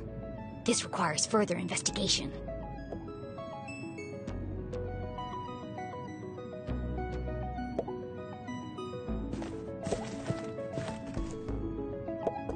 Seriously, who has windows this big?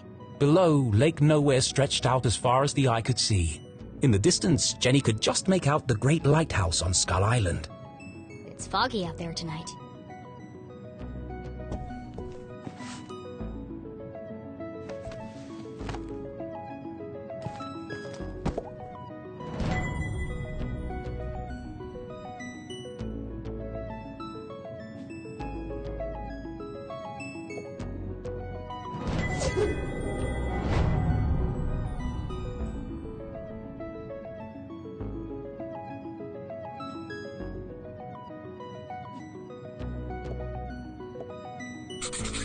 I don't remember any of this.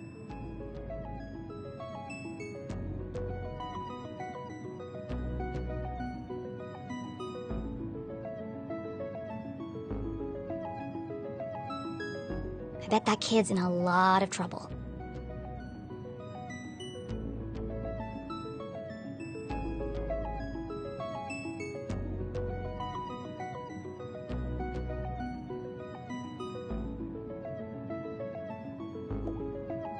Pushed from the balcony? That's not what happened.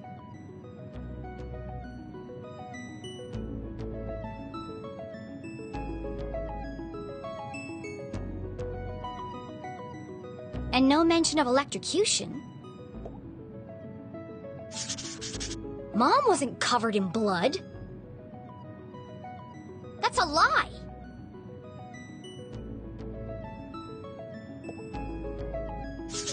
Jenny thought of her poor mother, locked away in a jail cell for a crime she didn't commit. Don't worry, Mom. I'll prove you didn't do it as soon as I get out of here. Either this is shoddy reporting, or someone is trying to cover up what really happened. My mom's still in jail, so the police must not think this was an accident. And if it wasn't an accident, then... The real killer is still out there!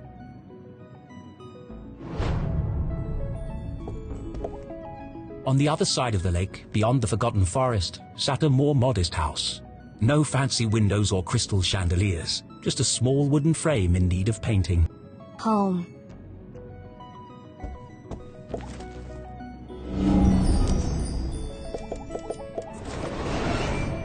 I've never seen so many clothes. Maybe mine are in here somewhere.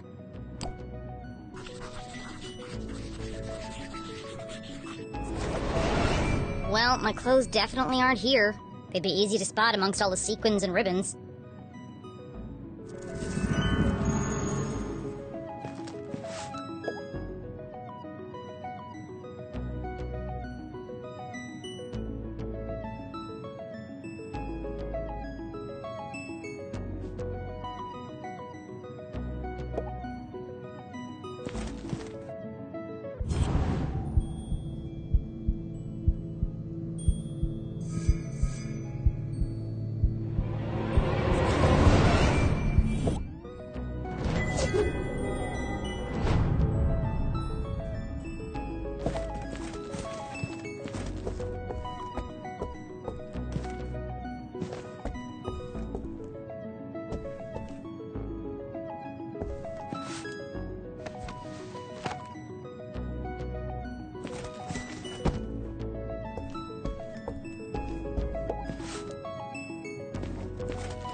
This family's disposable income is outrageous.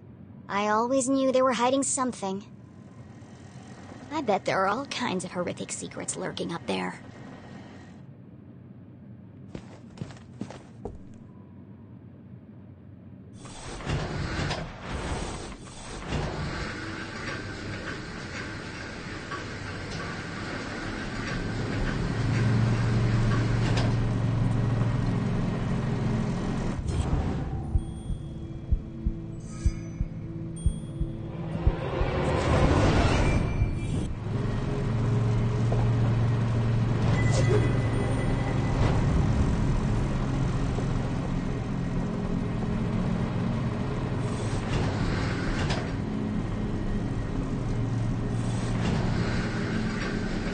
Huh. It's just a dusty old attic.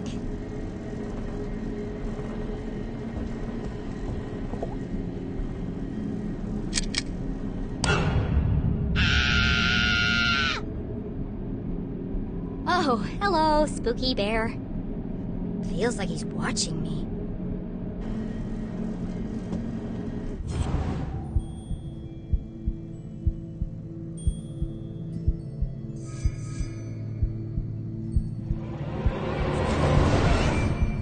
Everything in here is covered in dust, except this bear. And there's light coming from behind him. What are you hiding, spooky bear?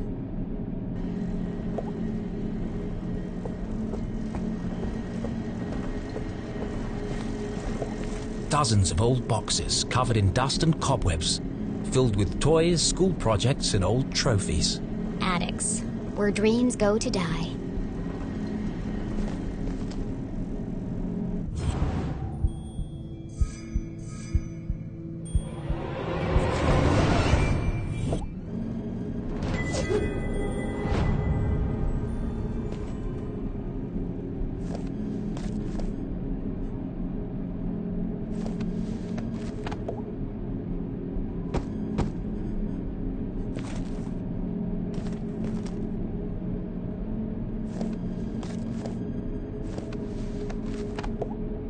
Aha!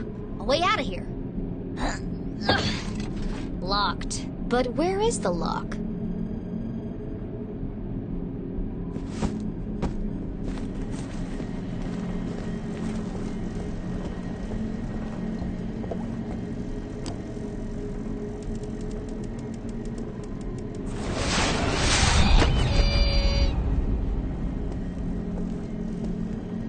Smothered by a giant teddy bear. What an end that would have been. Just as I suspected, a hidden staircase.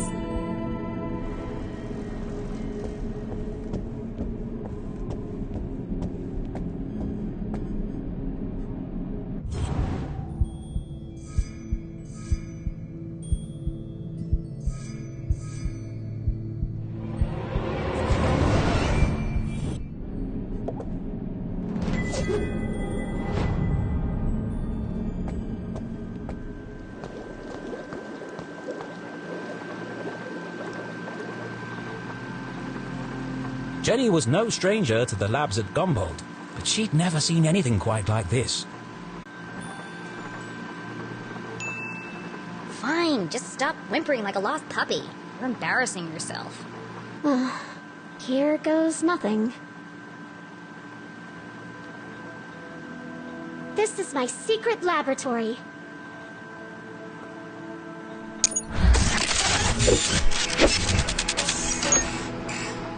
Where I design and test my inventions. Your laboratory, where you invent things. Yes. You, a cheerleading, horse-riding, dress-wearing debutante. Yes. I want to believe you, Susie, but you know how crazy that sounds. That's why you can't tell anyone. If people found out, I'd lose everything. Could it be true? Was Susie Glatz, in fact, a secret nerd genius? Was she really leading a double life? There's only one way to find out. Susan Quincy Glatz, I'm gonna have to ask you a few questions.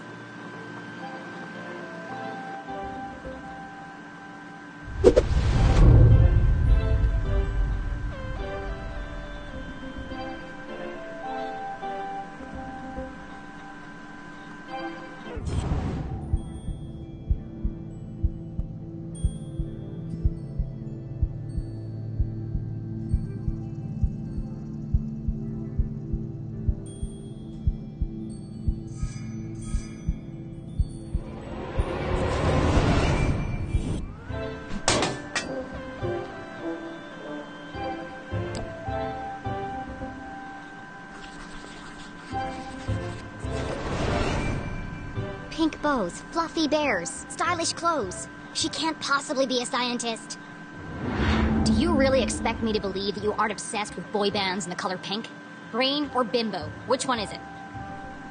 I am a scientist.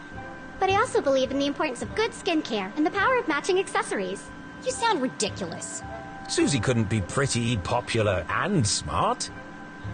That was just greedy.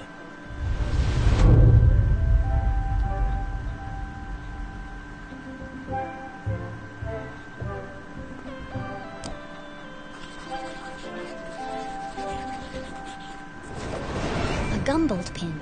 The Dean was wearing one the day he died. Could Susie have played a part in the Dean's death?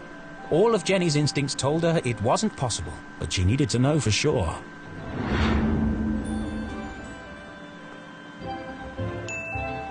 You smell nice. What perfume is that?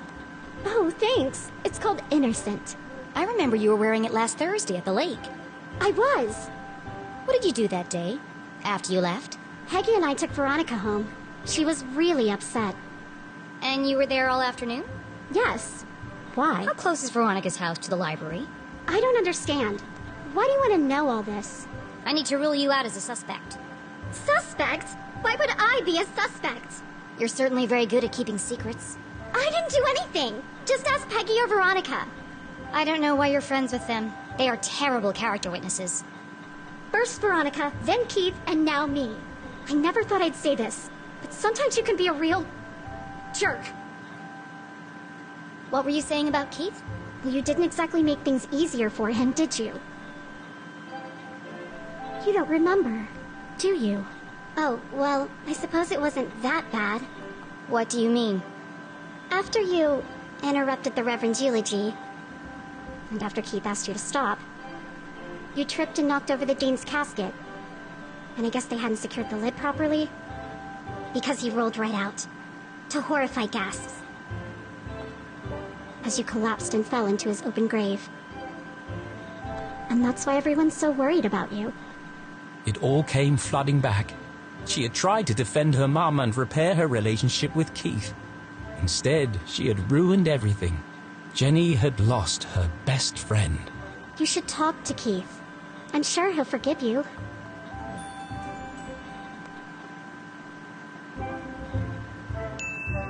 It's not that simple.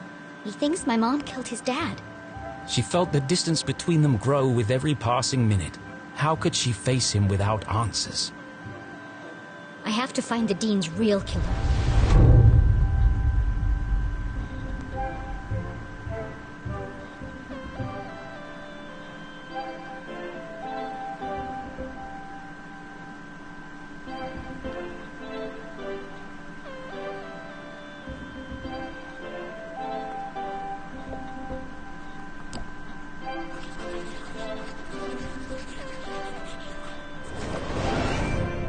All this stuff looks authentic, but that doesn't mean it belongs to Susie.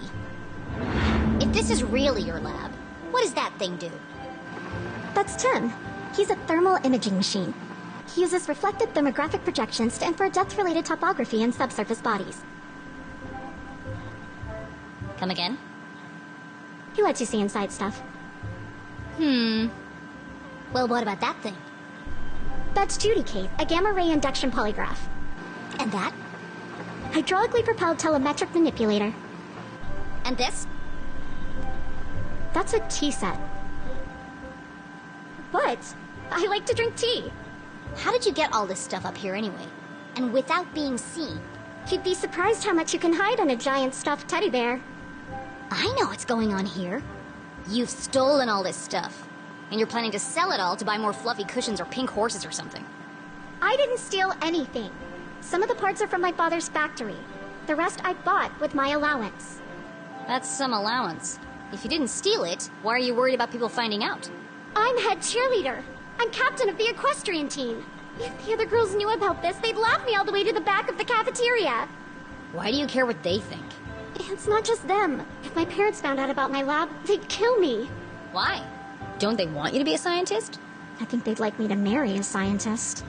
Dad says science is a man's job.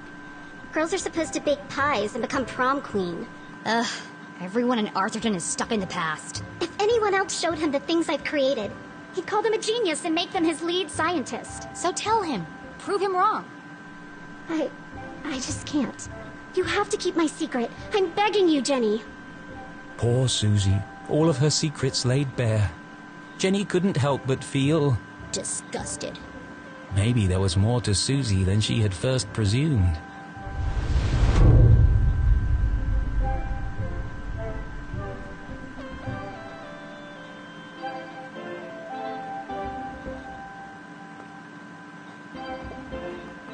Seeing textbooks strewn about the floor reminded Jenny of something. My journal! I need to get my stuff back. Where are my clothes? Oh, Gerald took them. Who the hell is Gerald? Our butler. Of course you have a butler. He's taken them to be cleaned and pressed. Well, I need them. Now. I've got a dress that would be perfect for you. It's got purple bows, and the sequins will really bring out the color of your eyes.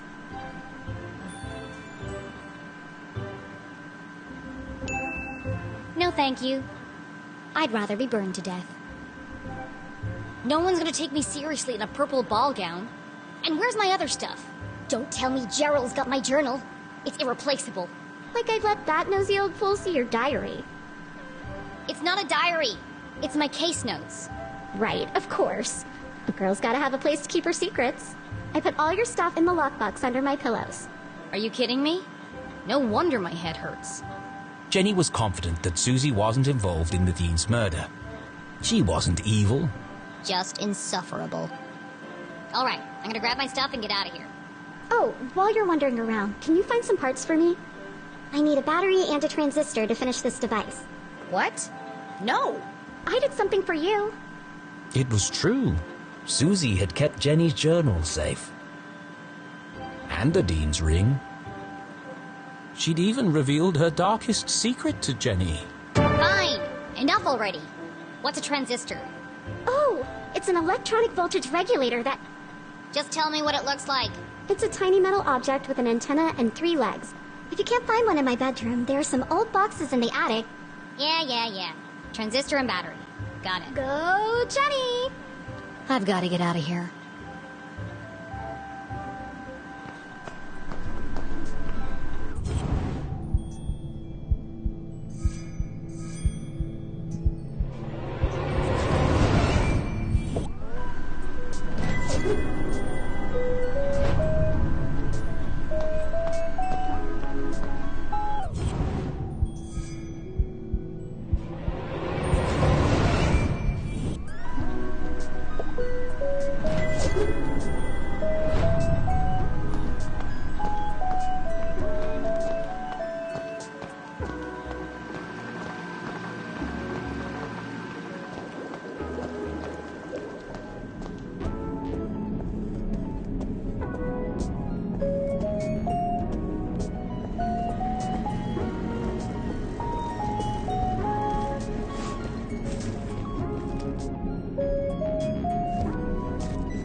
Bunch of old science fair projects. They had all been submitted by Anonymous, and they'd all won first prize.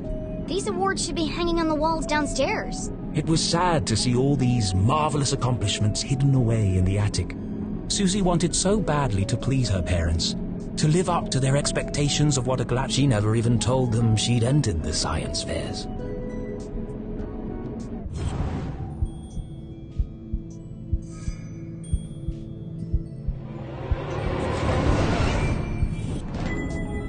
Metal object with an antenna and 3 legs. Looks like a transistor to me. Now, where can I find a battery?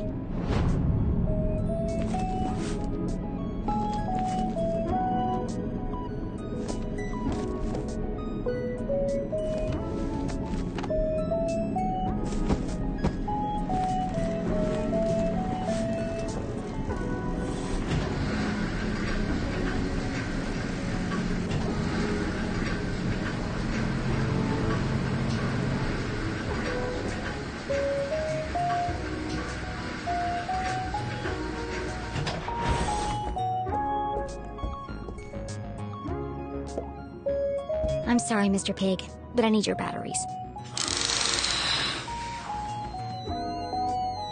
I love you. I love. This will only hurt for a second.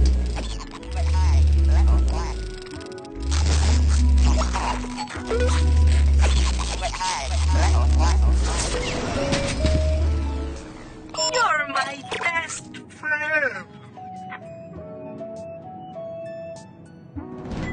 Thank you, Pig, for donating your body to science. That's Susie's stuff taken care of. I still haven't found my own. She said it was under the pillow in her bed.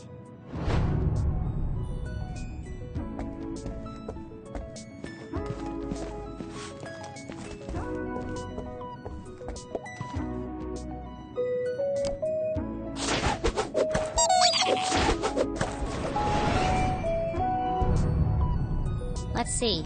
Stars, lips, hearts, and beakers. What would a girl like Susie use as a password?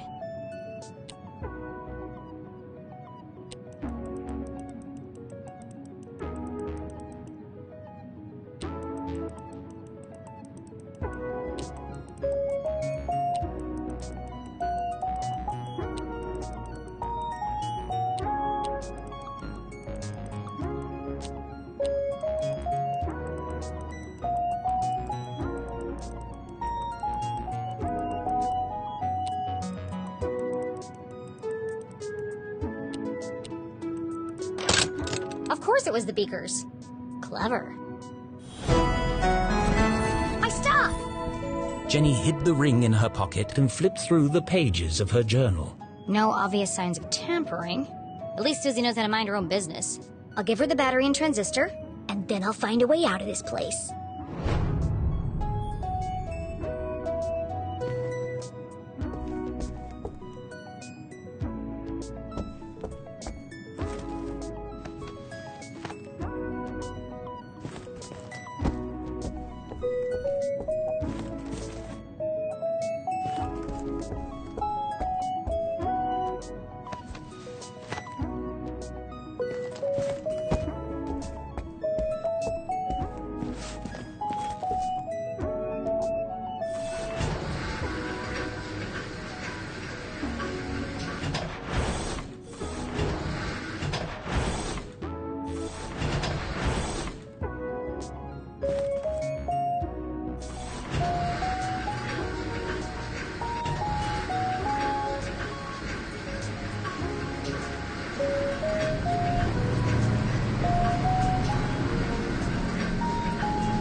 Go. Oh, wonderful. Thank you.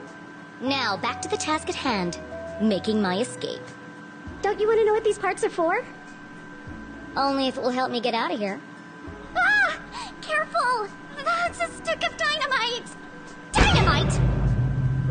Are you crazy? You could have blown me to bits. I did say be careful. What are you making bombs for? They're not bombs. They're silent explosives. Silent explosives? Think about it. Dynamite that doesn't make a sound. Impossible, you say? Not at all. My first breakthrough came when I discovered the unique properties of... I can use this to blow my way out of here. The explosion might be silent, but I think my mom would notice if part of the house was missing. Yeah, okay. Well, thanks for the show and tell, but it's time for me to go. And how exactly are you going to leave without being seen? I'm glad you asked, Susan. I'll be making my exit through the window in the attic. Once I found a way to unlock it. Oh, you're out of luck there. My parents are super security conscious. All the windows are locked electromagnetically. Where are the controls? Downstairs, in Dad's study. And I can't get there without being seen. Is there some kind of override? It's impossible to open them from up here, unless there was a total power failure. Well then, I know exactly what to do. Okay, well, I'll be here if you need help.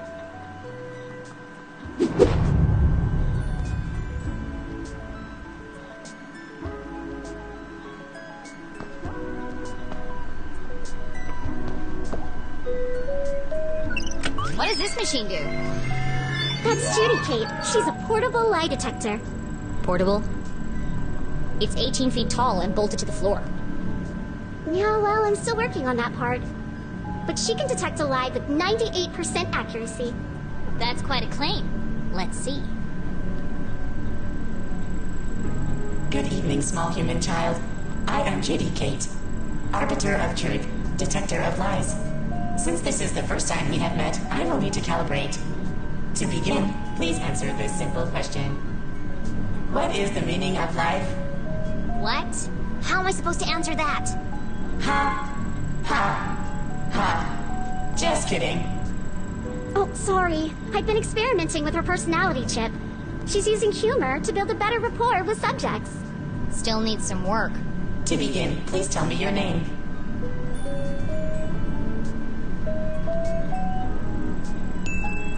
My name is CJ. Nice try. That was a lie. Please tell me your real name. My name is Susan Glass.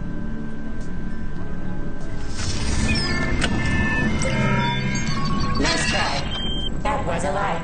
Please tell me your real name. My name is Jenny LeClue. Welcome, Jenny LeClue. I am ready to detect. Please speak a truth or a lie. I have an evil twin sister called Penny.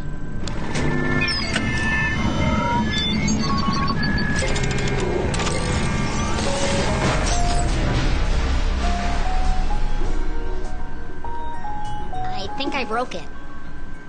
It's okay. Her fuse just tripped.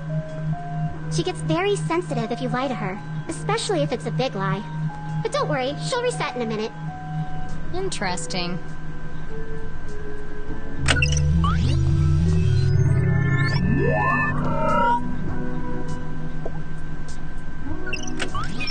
Welcome back, Jenny LeClue. I am ready to detect. Please speak a truth or a lie. I wish I was wearing my own clothes. You spoke the truth. Would you like to try again? Maybe something a bit trickier this time. I don't trust people who hum. You spoke the truth. Would you like to try again?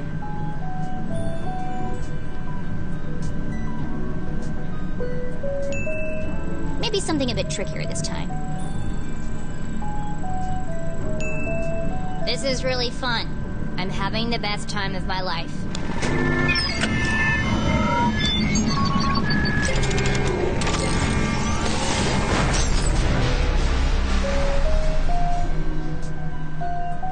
It overloaded again.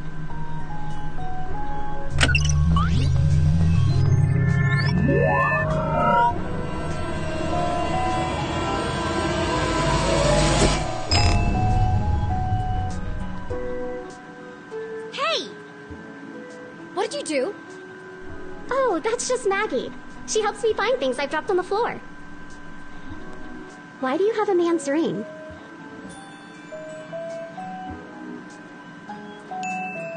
It belonged to a friend. I'm taking care of it for him. But that doesn't make any sense. I'm telling you the truth. No, I mean, why would a ring made of gold stick to a magnet? Unless... There's something more to it. Which of these machines did you say could see inside things?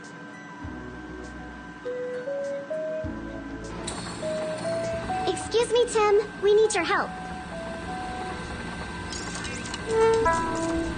Oh, hi. I didn't see you there. My name is Tim, the thermal imaging machine. Metal, plastic, wood. There's nothing I can't see inside. Except, of course, your innermost thoughts. Look, I don't need a best friend. I just need him to examine the ring. Ouch. That hurt my feelings. Go easy on him. He's quite sensitive. Ugh. Hi, Tim. Nice to meet you. Oh, how wonderful it is to meet you, my new friend. How can I be of service? I need you to look inside something for me. I'd be delighted to. Please place the object on my soft, velvety platform. Come to me, tiny object of vast mystery and import. Reveal to me your deepest secrets. Swim in my warm bath of gamma rays.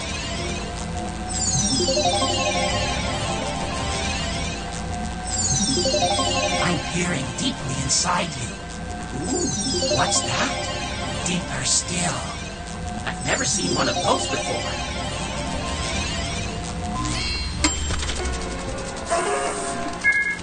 Fascinating. All the wonders I have seen. Well, spit it out already. One moment, please, while I paint you a picture of the journey we just shared.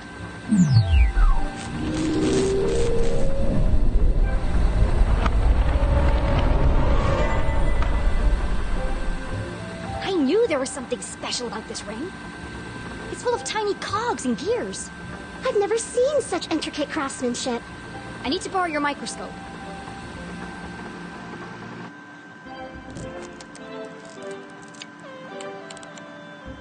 Tiny buttons hidden in plain sight. Clever. I wonder what they do.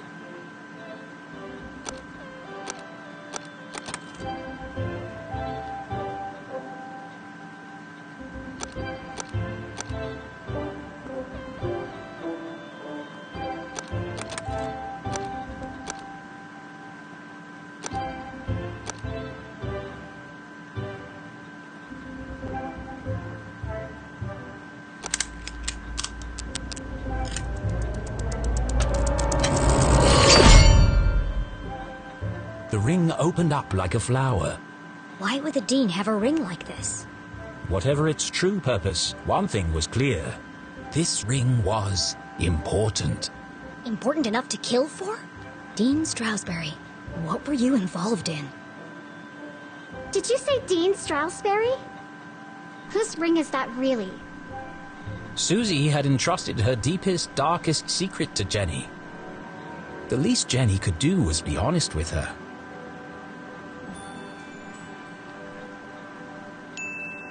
It's the Dean's ring. Well, it was. You stole the Dean's ring? Technically, I found it. Jenny, you've got to turn that into the police. It could be important evidence. Considering the police think my mom is the Dean's murderer, I certainly won't be handing it over to them. But what if they ask me about it? I can't lie to them. I'm a terrible liar.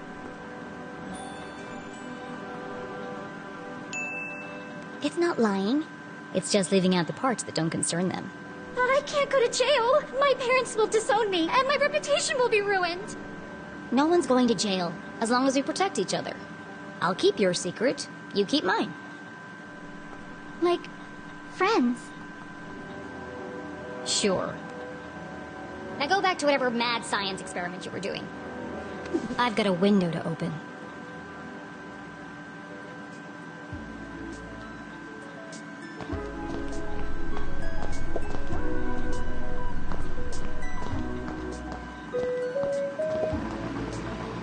Complex formulas filled the large chalkboard. Clearly the work of a genius. Okay, she's secretly smart. We get it. What is all this anyway? Oh, that? I'm working on a proof to help me pick the perfect prom dress. You've got to be kidding me. I know. I'm not sure it can be done either, but I've got to try. It's the biggest decision a girl has to make. Gross.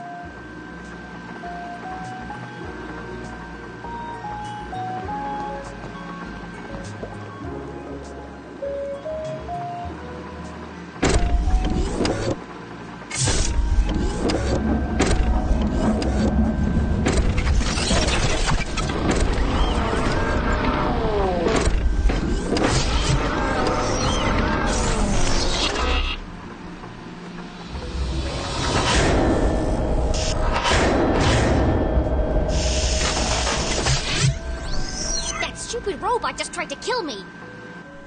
Oh, be careful. Claude is very fragile. Fragile? It's enormous. I haven't finished calibrating him yet. If you want to help, get him to pick some things up and put them down again. He needs the practice. Just don't pick up anything too heavy.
Must have been too heavy.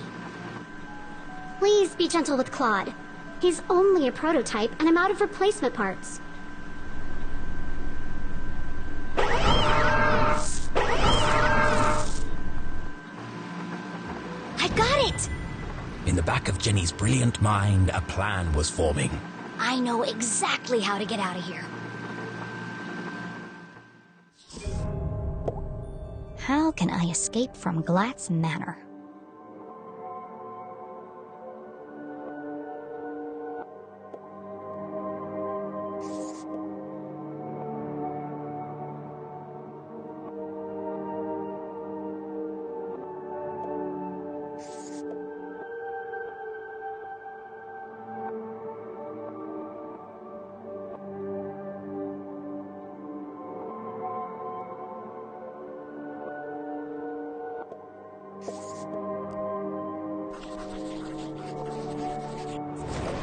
When I overload the robot arm, it sparks and fuses.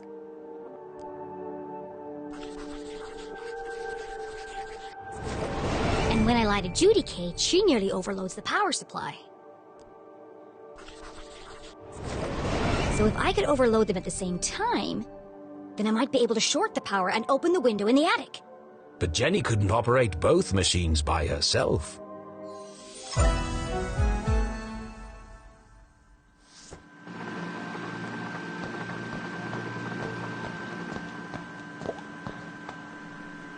Susie? Yes? I need your... Asking Susie for help was worse than having a tooth pulled out. I need you to do something. Of course. What can I do to help? I didn't say I needed your help. Oh, sorry. I don't owe you anything. Okay. What do you want me to do? Go stand by Judy Kate. All right. But why? No time for questions. Just wait for my instructions.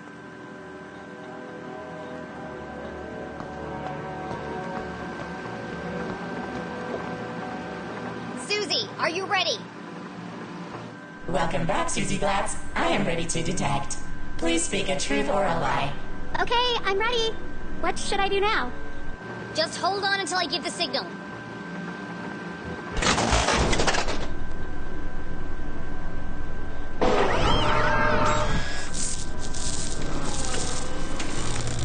The robot arm strained under the weight of the giant metal object. Okay, Susie. Tell a lie. And make it a big one. Oh, okay. A big lie. Ooh, I've got just the thing. I'm wearing black socks. That was a lie. No, Susie. A big lie. Something I'm just no good at lying. Tell Judy Kate you killed Dean Stroudsbury. What? That's horrible. I can't say that. Do you want to help or not? Yes, but... Then hurry up and say it. Okay. I killed the Dean? Louder! I killed the Dean. Bigger! I killed Dean Stroudsbury. Say it like you mean it! I murdered Dean Stroudsbury. I bashed his brains in. Now I danced on his grave.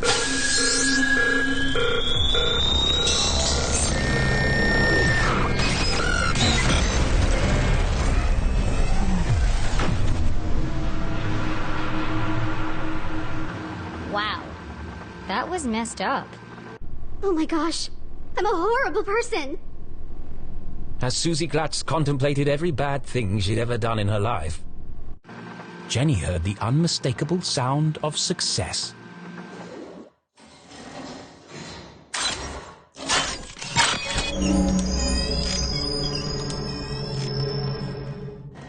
It worked.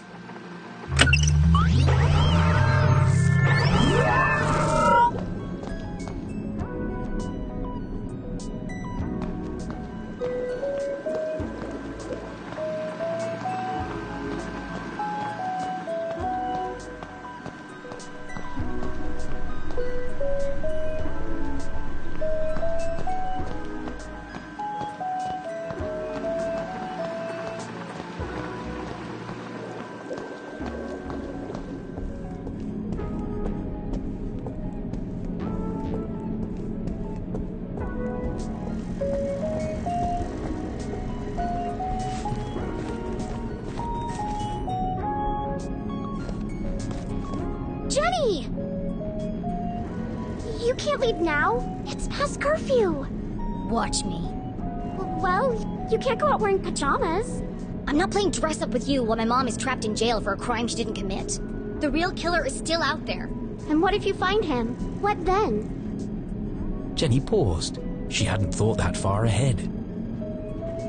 Are you scared? Of course not. Jenny would never admit it, even to herself, but she was scared. You know who should be scared? The murderer. Because I'm coming for him. Well, let me help you. We can work out a plan together. Sorry, Susie, but I work alone. At least take this with you then. So we can stay in touch. Fine, I'll take it. But don't call me. I'll call you. Okay, good luck. And there's still a killer out there. I'll be fine. Jenny, you won't tell anyone about my lab, right? Only if you cover for me. Of course. I'm always here for you. We're going to be best friends, Jenny LeClue. I just know it. Sure. Right after I sign up for cheerleading.